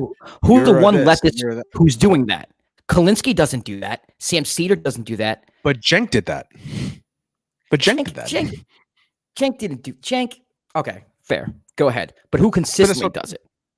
But again, you're falling into the same trap, right? Like, again, you don't have to like Jimmy Dore. My issue with Jimmy Dore is like, I agree with you. Jimmy Dore is toxic in the way that he handles things. I think everybody will admit that the way he handles the situation. I'm sorry. For the record, I didn't see the. I know the Cenk thing. I didn't see it. But go ahead. Okay, but he basically attacked this man Aaron Mate, who basically discrediting his work using TYT. A lot of people listen to TYT. You or I don't, but a lot of people follow. A lot of leftists who don't know any better follow TYT, hang on to every word that Cenk, Anna, John, whoever, and this entire network say and do. And for you to come out and basically smear this man as being bought or an agent or a double agent. That's dangerous. This man's on the front lines in Syria. Like, this man is like, you're sullying this man's reputation because you don't agree with him, or because you don't like that he called you out on past tweets or in past behavior that you've had, or past fucked up shit that you've said. Cenk Uygur, who himself has said terrible things, toxic things, right? My thing is, two wrongs don't make a right. Cenk is wrong, Jimmy's wrong. But too many people are quick to discount the point that Jimmy Dore is making because of Jimmy Dore's own history and his own past. And it's like, to me, each side keeps launching grenades and bombs at each other and inflicting more casualties. And it's like, it's taking everybody down with them. Like, you bring up the whole sexually assaulting or sexually harassing Ana Kasparian. Gross. And Jimmy's whole explanation of it, or lack of thereof, was cringy. But it was also cringy what TYT did, which is basically kind of like using it as almost blackmail, or like, hey, don't get too out of line. We got this in the chamber, ready to load it and fire it off whenever and ready. Like, that's how they did it. That's how it all came to light, essentially, was that Ana Kasparian basically like DM'd this shit to Jimmy Dore and was like, yo, in as many words as you can say, like, hey, back up. You sexually harassed me, and I want to tell the world you sexually harassed me. Yes. Now that doesn't erase what happened. Obviously, I'm not trying to say that. I'm not trying to say that erases what Ana Kasparian may have had to go through or whatever. I'm just saying that, to me, both parties are foul. Ana Kasparian's foul for using that as basically blackmail, and Jimmy Dore's foul for doing the deed to begin with, and then I guess doubling down or trying to downplay it or whatever. Jimmy, look, both sides are wrong. That's what I'm saying. I just feel like too many people like to bag on Jimmy Dore because it's the easy. Jimmy Dore right now is low hanging fruit. It's low hanging fruit. You have a lot of people who just don't like Jimmy Dore. So, like, this man could literally say, the sky's blue. Oh, fucking Jimmy Dore. What a piece of shit. Like, and it's like, well, the guy is right. The sky is blue. You may not like him. You don't have to. And I'm not saying you're doing this, but I'm just saying, like, people do that. Because I know a lot of people like you that can't stand Jimmy Dore, that thinks he's toxic, that think he's the double agent, that think he's the guy that's actually a secret right populist and all this other shit. And I'm like, yo, the guy is authentic about what he believes in. Now, you don't have to agree with what he believes in. You don't have to agree how he goes about things. I don't. But to me, it's like when two kids are like, when your two kids are in trouble, right? Like, one smacks the other and they both get into a fist fight. They're both wrong. One started it, but they're both wrong. You punish both of them. And to me, it's like both of them deserve to be scolded, and both of them deserve to take heat on what's going on, because they're both wrong. Yes, Jimmy, you may not like how Jimmy Dore handled his side of the situation. You may not like the way Cenk handled his side of the situation, but they're both wrong. And they're both killing the left. So my thing is, nobody wins in this. I'm not looking at this as Cenk versus Jimmy. This is not. I'm looking at this as like, here we go, fucking game with Jimmy. Like I don't like. He might be right about coming at Cenk. Cenk might have said whatever he said, and it might have been wrong, and he deserves criticism. It's not the fact that he criticized Cenk. It's the fact that if I go on his YouTube channel right now and I look at his videos, all it is demonizing, criticizing. But that's a shitting separate, on, but dunking. That's a separate. Again, I'm not conflating two different issues. No, see, this is the thing. I know what you're saying. I'm not debating you on who's right in that situation. My whole point is that Jimmy Dore is toxic. Period. I'm not going to sit here and argue with you who was right in the Cenk versus Jimmy Dore issue. That's you. I don't care about that. But people are conflating that as the issue. Like, okay, we know that Jimmy Dore is toxic. We can agree on what levels of toxicity he has, but whatever. Jimmy Dore is toxic. We both agree. Yeah. That being said, the issue isn't Jimmy Dore's toxicity. The issue is Aaron Mate got smeared, and a bunch of people, Jimmy Dore included, came to his defense, and TYT is wrong, and everybody knows that TYT is wrong, and they've yet to issue an apology. All TYT had to do is say, yo, you know what, we were wrong. That's not right. We may not agree with Aaron Mate. We may not see eye to eye, and we may not like certain things that he does, but to sit there and basically sully this man's reputation, put this man at risk, literally put him at risk. I could agree with that. I could agree with that. I can 100% get behind that.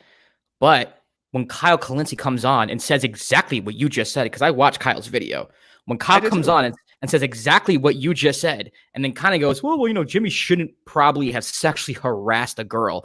And then Jimmy goes off on Kyle the way he went off.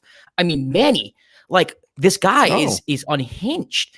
So to me, like I get what you're saying, and I think you and I were talking about two separate things. Like I'm not here, like my whole discussion with you right now, I'm more focused on who's ever listening, and you is just Jimmy Dore, period. Whatever beef he has with TYT, whether he has valid points or not, I don't care if he has valid points or not. I don't. I really don't, because honestly, those valid points that you just said, Kyle has brought them up. They have been circulating. It's not like Jimmy Dore is like the only person who thinks this. But he's one of the first high-profile people that came to defense of Aaron Monte, and now obviously Glenn Greenwald is involved. And Glenn Greenwald is. Oh, you're not a Glenn Greenwald fan? Okay. My point is that I think Jimmy Dore right now, the way he's behaving is very self-serving. I think he's very toxic to the left. I don't think he does anything out of his self-interest. He's a hypocrite. I can't even tell you what he stands for. I can't even tell you what he stands for anymore, man. But is Jimmy Dore wrong? Has Jimmy been wrong on policy? Has Jimmy Dore been wrong on policy? Yes. It depends on what policy. Because you're going to tell me on forced to vote, he was right. No, he was not. He's not right about that. Okay. He was not right about that. We won't get into that because we'll be here all night. But we disagree on that. I can't even give Jimmy the standing that he supports Medicare for all because of who he supported in the Democratic primary. I can't even give him the standing. I don't even believe you. Listen, I don't believe him. The Tulsi thing was bad, but okay, bad. We're just gonna bring up the Tulsi thing. But a lot of people's beef with the Tulsi thing wasn't even like her lack of support for Medicare for all, was that she basically gave Assad a pass and that didn't want to basically, because everybody basically said that she's a toady for Assad, right? Now come to find out, she might have been right, or she may have known something that we all didn't know. But it's not even that, dude. It's the fact that you torch the squad, specifically AOC. You go after AOC, and did you see his rant on AOC basically saying he made her famous? Yes. Again, I'm not arguing with you. All I'm saying is that, but again, when people get into these fights about Jimmy Dore, like, oh, he's toxic and this, and I'm like, I agree with you, but there's the problem with Jimmy Dore is that there is a sliver of truth in what he's saying. It's just how he's saying it and how he goes about it. I think the squad is ripe for criticism. Like I think everybody in the Democratic Party should be criticized justly. And I do think there are a lot of criticisms you can throw the way of the squad. You can throw the way of, I'm not saying you can't, but Kyle Kulinski does it, and I have no problem with Kyle Kulinski. Cedar does it. I have no problem with Sam Cedar. You know what I mean? Like there are a bunch of players on YouTube who do it, and they do it in a way where it's honest and it's not as freaking dramatic and as toxic and as hyperbolic as what Jimmy Dore does. Yeah. But I'm not kidding. Like I know I keep saying this, but like you're right. I'm for the first time in any given Sunday history, I'm gonna share my screen, dude. Like I swear to you, look at Let's this. Do it. Look at this. All of this is about, here's Biden, Kyle Kulinski, and admitting facts, Rachel Maddow, Obama, Joe Manchin, Biden, MSNBC, Schumer. I hate to say this, man, but like we are literally the opposition to the Democratic Party are like neo-fascist right now. Neo-fascist. And for me, if you're not bringing that into the conversation, if you can criticize the Democratic Party, but if you are being irresponsible and not going, you know what, but those Ted Cruzes, those Madison Cawthorns and those guys, they're fucking crazy too. You're not showing that side. You are doing a disservice, and all you're doing is, if an alt-righter or someone who's prone to the alt-right sees Jimmy Dore's YouTube page, what conclusions do you think that person's going to come to? What conclusions can you possibly come to going to Jimmy Dore's page and not being in right. There's nothing about the Republican Party. There's nothing about Trump. There's nothing about their fascistic ways or anything like that. It's all Democratic Party. It's all leftist. It's him shitting on lefty YouTubers. What do you think they're going to think? They might have populist views, but you know who has populist views too? Tucker Carlson has popular views, and he thinks like a right winger. That's my problem with Jimmy. Okay. And then also, so when you promote Tulsi Gabbard, and you go after the squad, and you go after AOC for not supporting Medicare for all, but you supported a candidate in the Democratic Party who did not support Medicare for all. Like, you are a huge hypocrite, dude. And it's hard for me to say, well, he believes in this, because you're not being consistent with how you're voting, with who you're supporting. So I don't know what he believes. All solid points. Not wrong on anything that you just said. I agree with you. I agree with 100% that you just said. My only thing with the Jimmy Dore thing, and I've had other people say, like, "Oh, you're a Jimmy Dore fan." Like, I'm not a Jimmy Dore fan. Like, I don't. I honestly don't really listen to him. There's some videos that come to my radar that, like, oh, okay, he makes good points on this one, cool. And then there's other things that I just completely ignore. Like, it is what it is. It's like I have a very take it or leave it attitude with Jimmy Dore. My issue with the whole Jimmy Dore thing is, like you said, right? Like, oh, if you're not bringing up that the right is just as bad, if not worse, and terrible, and yada, yada, yada, then you're doing a disservice. And yes, I agree. But I feel like a lot of people already know that the right isn't shit.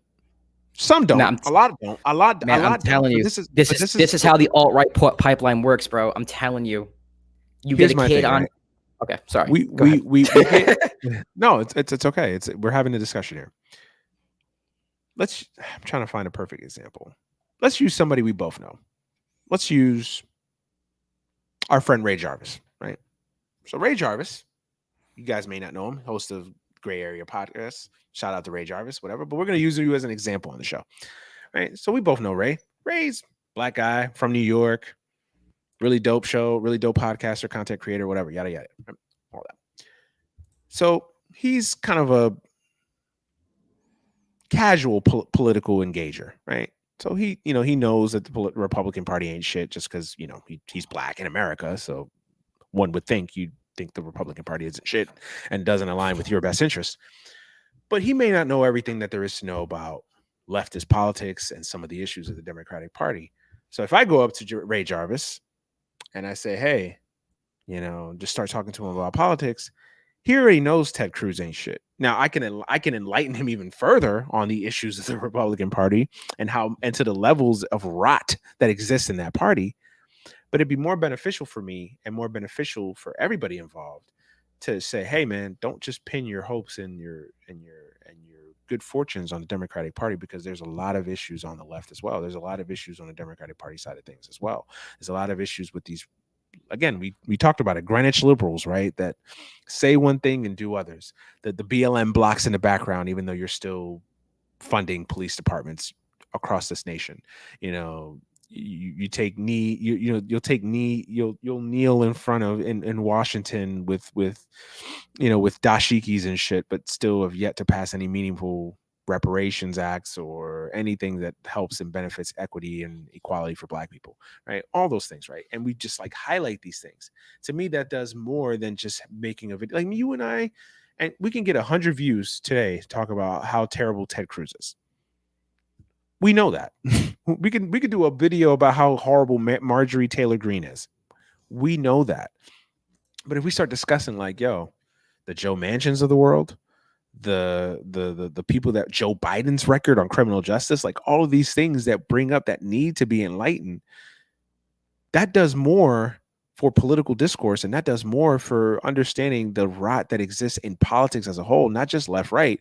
I think that does more to enlighten people on these issues than just like saying, oh yeah, the left, the right is terrible, and like, okay, I guess we could say the Democratic Party is not as great as it should be, but at least they're not the Republicans. Like that to me is just not that to me is not leveraging political power, and that's not speaking truth to power. Like to me, real truth to power is saying, no, we have a deep rot in this country of the political system, and the political system that divides us, and it's a deep rot on both sides. And Jimmy doesn't do the both sides. Jimmy goes, there's a deep rot in our political system, and the deep rot is the Democratic Party and every lefty YouTuber who does not believe what I say or goes against me.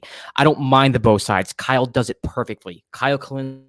And this is why me and you both listen to listen to Kyle Kalinske and not Jimmy Dore. Exactly. And I'm someone who I'm not as purist as Kyle, but I respect the shit out of Kyle. Kyle does it perfectly. If you go to Kyle's YouTube page, I guarantee you he has videos of criticizing Biden. He has videos of criticizing the squad. He has videos, but he also has videos of like reminding you of how fucking crazy Trump is and how crazy, Marjorie Taylor Greene. Like, you will get a full range of the whole political spectrum if you subscribe to Secular Talk.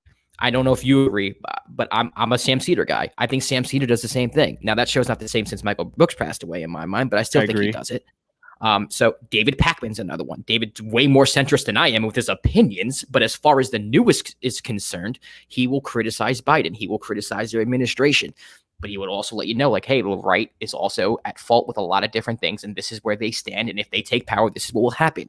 If you go to Jimmy Dore's page, all it is like I said, if I just read you the titles and played the game, Jimmy Dore or Tim Pool, you would not know the difference. And that is a problem. That is a huge problem, because populism is very easy to latch onto. And there's a huge difference between left-wing populism and right-wing populism. And what he's breeding is right-wing populism, whether he means to do it or not. That's what he's doing. Fair point. Again, and I'm not even saying you're wrong. I'm not even saying I don't agree 100%. I just, again, people get caught up too much in the Jimmy Dore because, again, he's easy fodder to get caught up in because he is so divisive and he is so hyperbolic that he just drive people's opinions one way or another. I just think that, to me, don't focus so much on Jimmy Dore, focus on the overall issue at hand. And in the particular case of this whole kerfuffle that's going on, it's about TYT's just gross mischaracterization and smearing of Aaron Mate. And again, it just, to me, and I think that's why I'm so triggered by this, is, again, because it just speaks to the level of discourse that we have in our society today, where it's like, if you don't agree with me 100% on everything I stand for, everything I am saying, from the GOAT debate in basketball to, fucking Medicare for all, you're not only wrong, you're terrible, you're paid for by LeBron's marketing team, or you're a toady for the Russian and Assad government. Like, it's these hyperbolic statements like, yo, maybe I just don't agree with you, and that's okay. I don't agree. Like, me and you don't agree on a lot of things, but I'm not gonna sit here and call you out and like, oh, fuck Josh Rodriguez, he's a fucking cause. Like, no, I just don't agree with Josh. Like, I just don't agree with you, and you don't agree with me, and that's okay. Yeah. And it's like, we have to get back to that. We have to get back to saying, like, yo, we agree to disagree. There's certain things that we can't agree or disagree on. Like, if you don't think my life matters, or you don't value my life, or you don't think that I should have a fair shot at equity and equality, then there's nothing to agree or disagree on. We just fuck you, like, respectfully, right? Everything else on policy, we can agree to disagree. There's some people that I have family members. I love them to death. I don't agree with them on politics. Like, it's fine. We agree to disagree. I just think Jimmy's the champion of the problem you just said. The Jordan, he is the Michael Jordan of that, and that's a problem. And I think a lot. He's very influential, and I think a lot of people can be turned the wrong way if he becomes their main voice.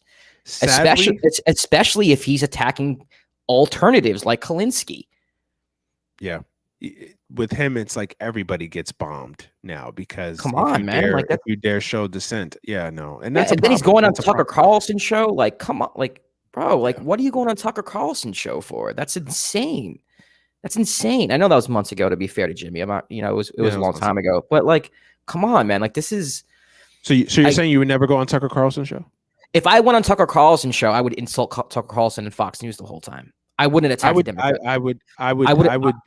Yeah, you're right. I wouldn't bash anything about the Democratic Party because I know what the listeners are thinking. I know what the viewers are thinking. So my whole time on Fox News would be like, you are a liar, you are a white nationalist, and your audience needs to know that these are the facts. Facts.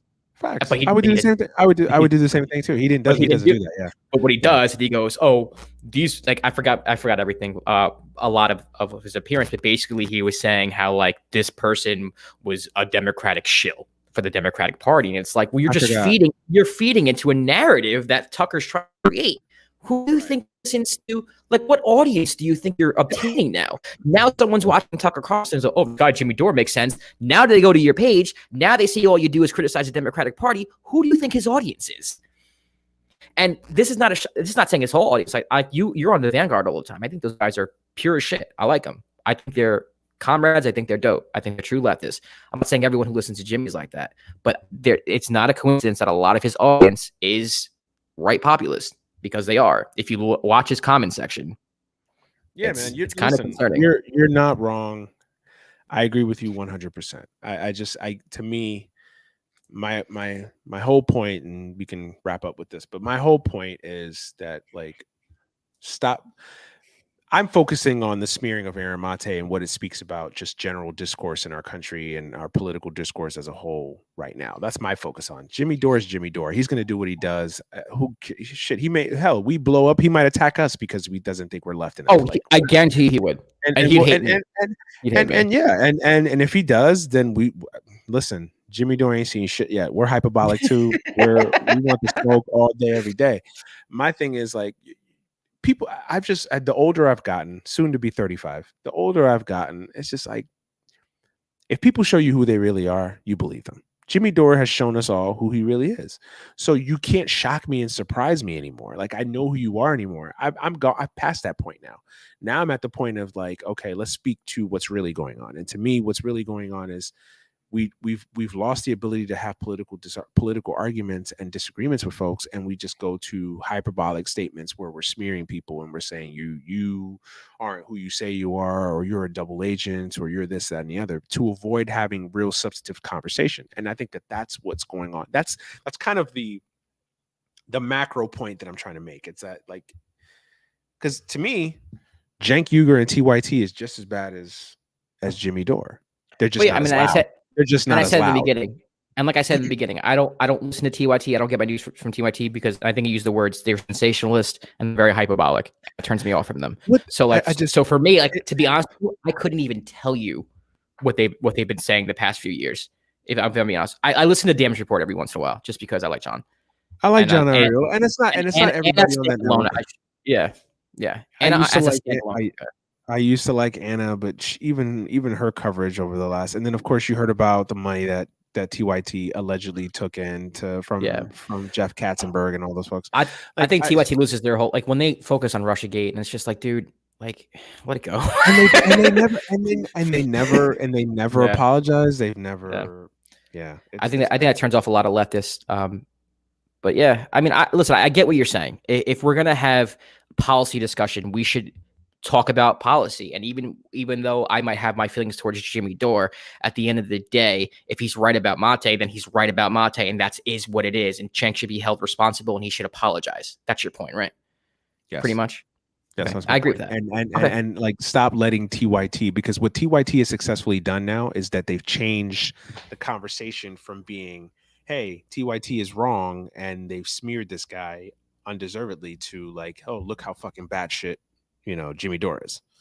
So they've deflected the total. But Jimmy did him no favors, though.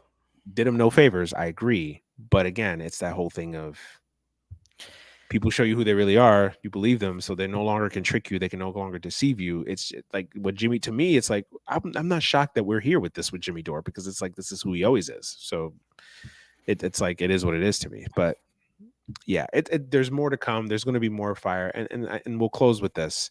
The sad thing about all of this is that it's honestly just fracturing the left, and it's hurting more than it's doing more harm than it is doing more good. And that's the sad part about it, because again, I wish that we live in a world, I don't want to live in a world where everybody agrees with everybody. That's disgusting and gross. Who wants that? I want there to be discourse. I want there to be disagreements. I want there to be sensitive discussions and argument.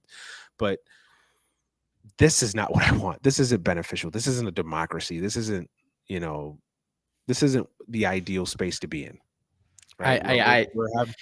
We're having discussions about, did Jimmy Dore sexually harass Anna Kasparian and all this other bullshit. Like, what is that solving? It's not solving anything. No, I think that speaks to character. You're right, though. I get what you're saying. Like, let's not talk about that. Let's talk about, X, Y, Z. But Jimmy's the one who, from my knowledge, correct me if I'm wrong, because I honestly think I might be wrong here, but he's the one who brought it up and said, look, this is the tweet, Anna blackmailed me, right? That's how that came into fruition. That's how the whole topic. So he's the one who brought it out, not her. And then she explained what the hell happened. So, and honestly, is that really blackmail, where it's just kind of like, yo, you sexually harassed me, man. Like, I haven't been telling anybody. Like, shut the fuck up. But I don't even want to get in, because then it's going to come off Jimmy Dore. No. I get what you're saying.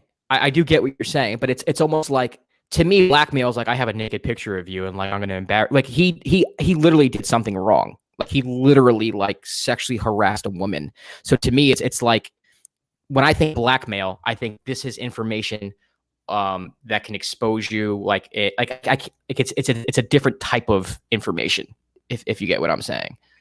I get what you're saying, but I think she was a victim in a situation exposing a crime that was committed against her. To me, that's not really blackmail. It's like, you did this to me. I'm a victim of this, and I haven't told anybody. I'm coming out with it. So to me, like to take Jimmy's side and be like, well, Anna blackmailed him. It's like, well, she was the fucking victim here. Like, how could you possibly like side with Jimmy on this? You had me until the victim part.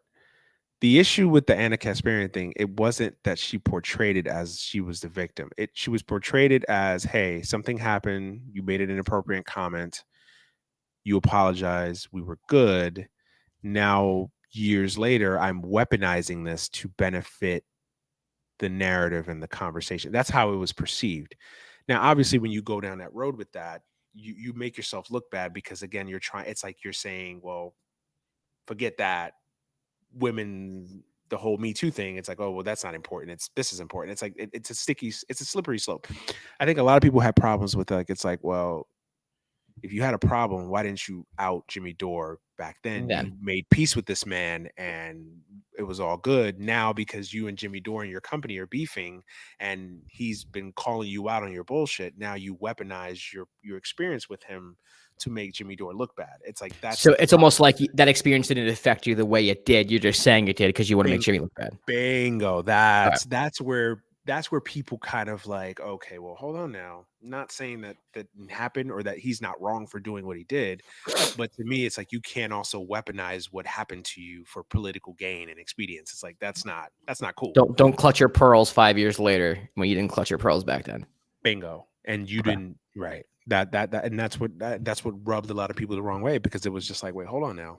Jimmy's wrong. We know that, but if you weren't upset 5 years ago and you weren't using it for gain and narratives, then what else?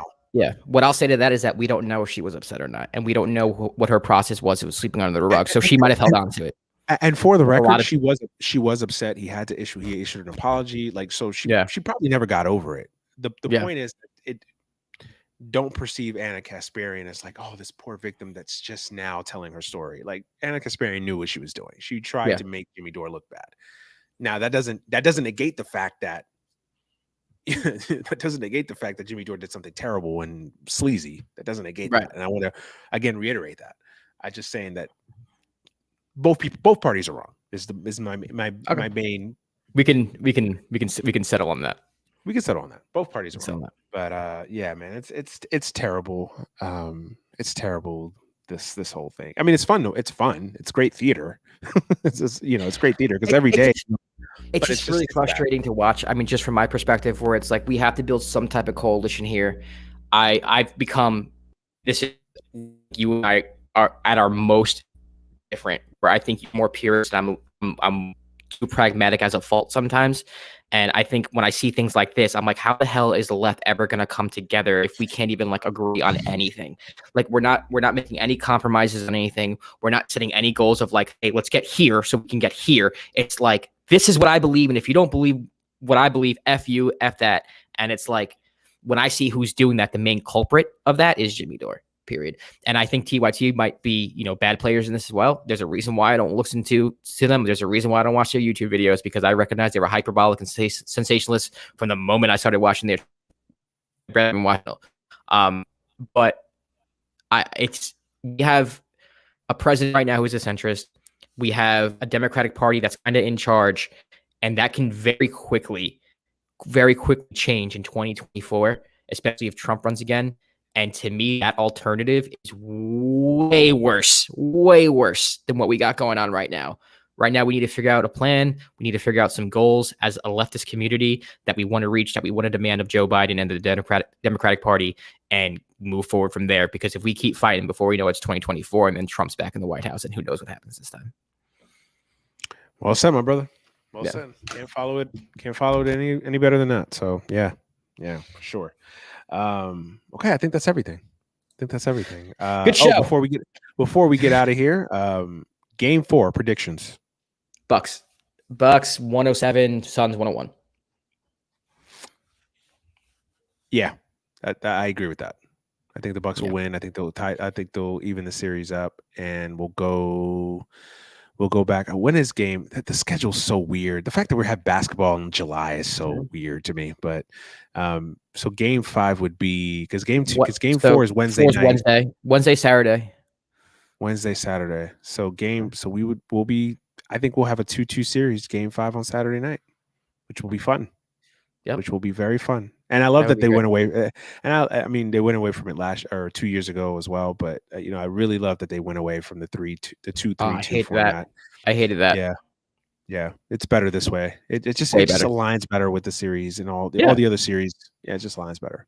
But yeah, I think we're gonna have a pretty fun NBA Finals, man. So yeah, I have the Bucks winning similar score, 107, 108, 101. It'll be a close game.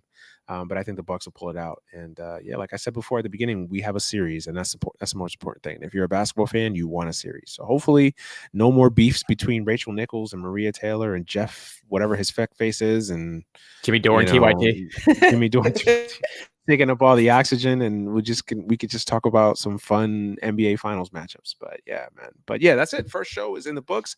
I'm extremely excited. I know you probably don't care anything about the MLB draft, but I'm excited. The Mets got Kumar Rocker, absolute steal at the 10th pick. Every Met fan that I know is like ecstatic. I don't know who the hell he is, but they're ecstatic that they got him. So I assume he's a top prospect.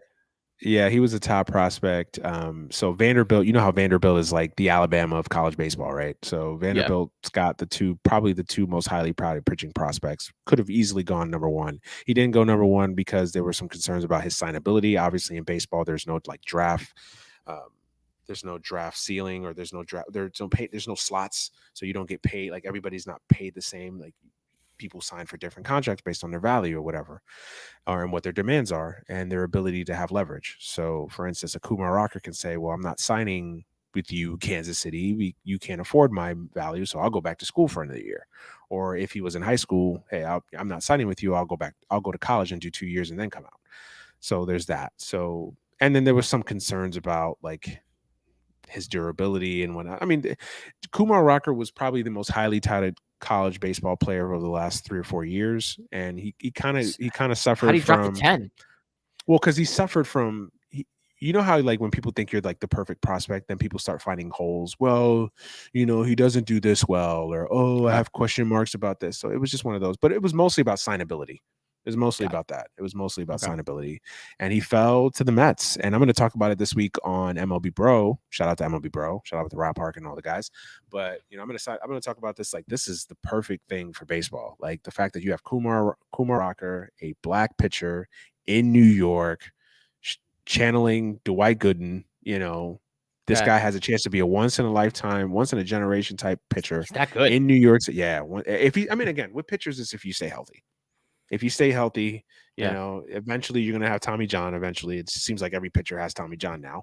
So, you inevitably he's going to have Tommy John surgery. But if he stays healthy and continues to develop, the guy is a beast, man. And he's got charisma. He's got He's got that it factor. That's the thing that really excites you about him. He's electric. He's got that it factor. He's big. Like he's got that Bob gets him like he's a bulldog on the mound.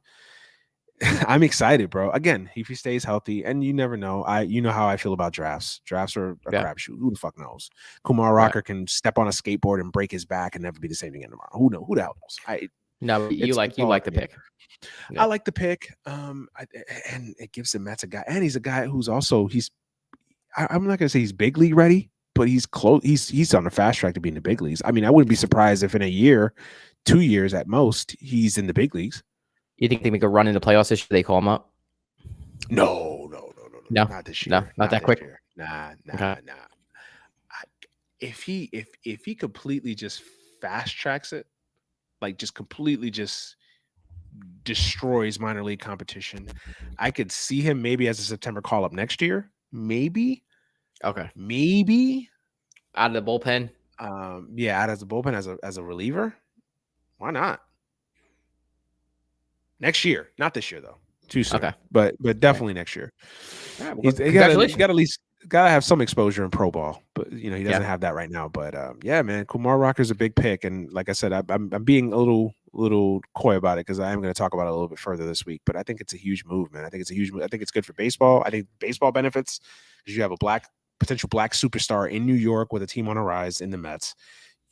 Obviously it's good for Kumar Rocker. He's in New York, You just need a Harold in the rotation.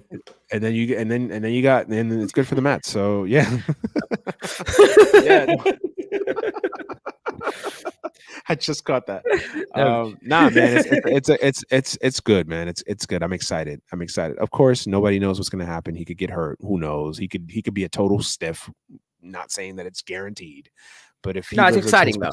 It's exciting. It's exciting. It's exciting. So yeah, man, Kumar Rocker is a Met. That was probably the most exciting thing that happened to the Mets today because they blew a 5-run lead to the lowly Pirates. So don't get me started on that. But we're still in first place, and baseball heads to its All-Star break, and it's exciting times, man. So we're in the marathon. But that's it. I'm done blabbering, man. We've done it. First YouTube show is in the books. Whoop whoop. Yes, sir. Congratulations. Obviously, listen. I promise, guys. We'll get better. Baby steps. Rome was not built in a day. We're just getting started. Just getting started. We might have 3D graphics in the background in a couple of weeks. So who the fuck knows? Don't put it past me. I'm working on some stuff. Now. I love it. They'll put it. But yeah, man. Thank you guys for joining us. Whoever the 2 people that may have joined or whatever. But thank you guys for being with us. Obviously, the podcast listeners. The podcast will be up here in a couple hours. So thank you guys for listening and supporting the show as much as you always have. I say it all the time. Without you guys, there is no show. So, and I know Josh seconds that statement as well. So yeah, man, we really appreciate you guys. Josh, tell the listeners where they can find you and plug all your other podcasts before we get out of here. It's cool now because you could see my handle on the bottom of my screen at Josh_Rodriguez_. My podcast, A Dime with Josh Rodriguez, is on Balls Life Podcast Network. You can subscribe to that. Just type in The Dime with Josh Rodriguez on whenever you listen to your platform podcast. And yeah, that's about it, man. One live showdown. Yes, we're gonna look back on this day and be like, wow. Many more to go. Yeah. We'll probably cringe at the show in like a year. Oh, 1000%. Especially like what we talked about, like the whole Jimmy Dore thing, where we look back at this, like, remember that? Like that was crazy. That? Jimmy Dore blew up the Capitol or some shit. Yeah. Oh man. Nah, man. For those of you who are new to the show, man, I am Manuel Brown. Call me Manny. You can follow me. My Twitter handle's right there at @Manuel Brown, and I'm also at @Manuel Brown on Instagram, Manuel Brown on Facebook, MannyBro15 on Snapchat, any social media. I'm not on TikTok. I have a TikTok account, but I have not. TikTok is the one social media thing that I've not joined the parade on. But who knows? Maybe we'll see. Time will tell. But yeah, man, I'm everywhere. So go follow me. Of course, I am the host of this lovely show. I also host I Love Baseball. I'm sorry I've been on a hiatus with the baseball show. There's a lot going on, but I think I'm going to fire off an episode this week. I think this week is when we will officially come back. I know I've been saying that the last couple shows, but I think this week, definitely with the All-Star break, I have some things I need to get off my chest. Kumar Rocker being one of them. I think we'll definitely come back this week with an episode. So stay tuned for that. That's why you got to go follow me on Twitter. Of course, MLBBro.com. I contribute on that wonderful website as well. I'm going to be starting a weekly series called My 2 Cents, where I'm just going to have different topics that I'm just going to drop my 2 cents on. I think this week will definitely be on Kumar Rocker and the Mets and how that's a perfect fit for all parties involved. So stay tuned for that. And yeah, all the stuff that I do on Dead End with Dead End Sports at live every Tuesday and Thursday. So that'll be that. I'm sure we'll be live the Tuesday previewing Game 4 of the finals and Thursday recapping Game 4 of the finals. So yeah, man, make sure you definitely check out that as well. So yeah, man, that's it. We are done. YouTube live show is in the books. Stay tuned for the podcast dropping in a couple hours whenever we get it up. And yeah, man, for all the listeners, for all the subscribe. Oh yeah, make sure you subscribe to the Any Given Sunday YouTube page, man. Come on, we need the subscribers. We're at like 40 something. Obviously, we're trying to get into like the millions. Obviously, Rome the millions. We'll get there eventually, but yeah, man, definitely subscribe, and that way you can catch the show every week. So definitely subscribe. We're gonna have this show obviously every week. And as we start going, man, we're going to have Patreon exclusives and interviews. Eventually we'll start doing interviews on this show, different interviews, all walks of life. So make sure you guys subscribe. So yeah, make sure to subscribe. YouTube.com any given Sunday. Very simple. Go follow us and go subscribe as well. So yeah. All right, but I'm done blabbering. For Josh Rodriguez, I am Manny Brown.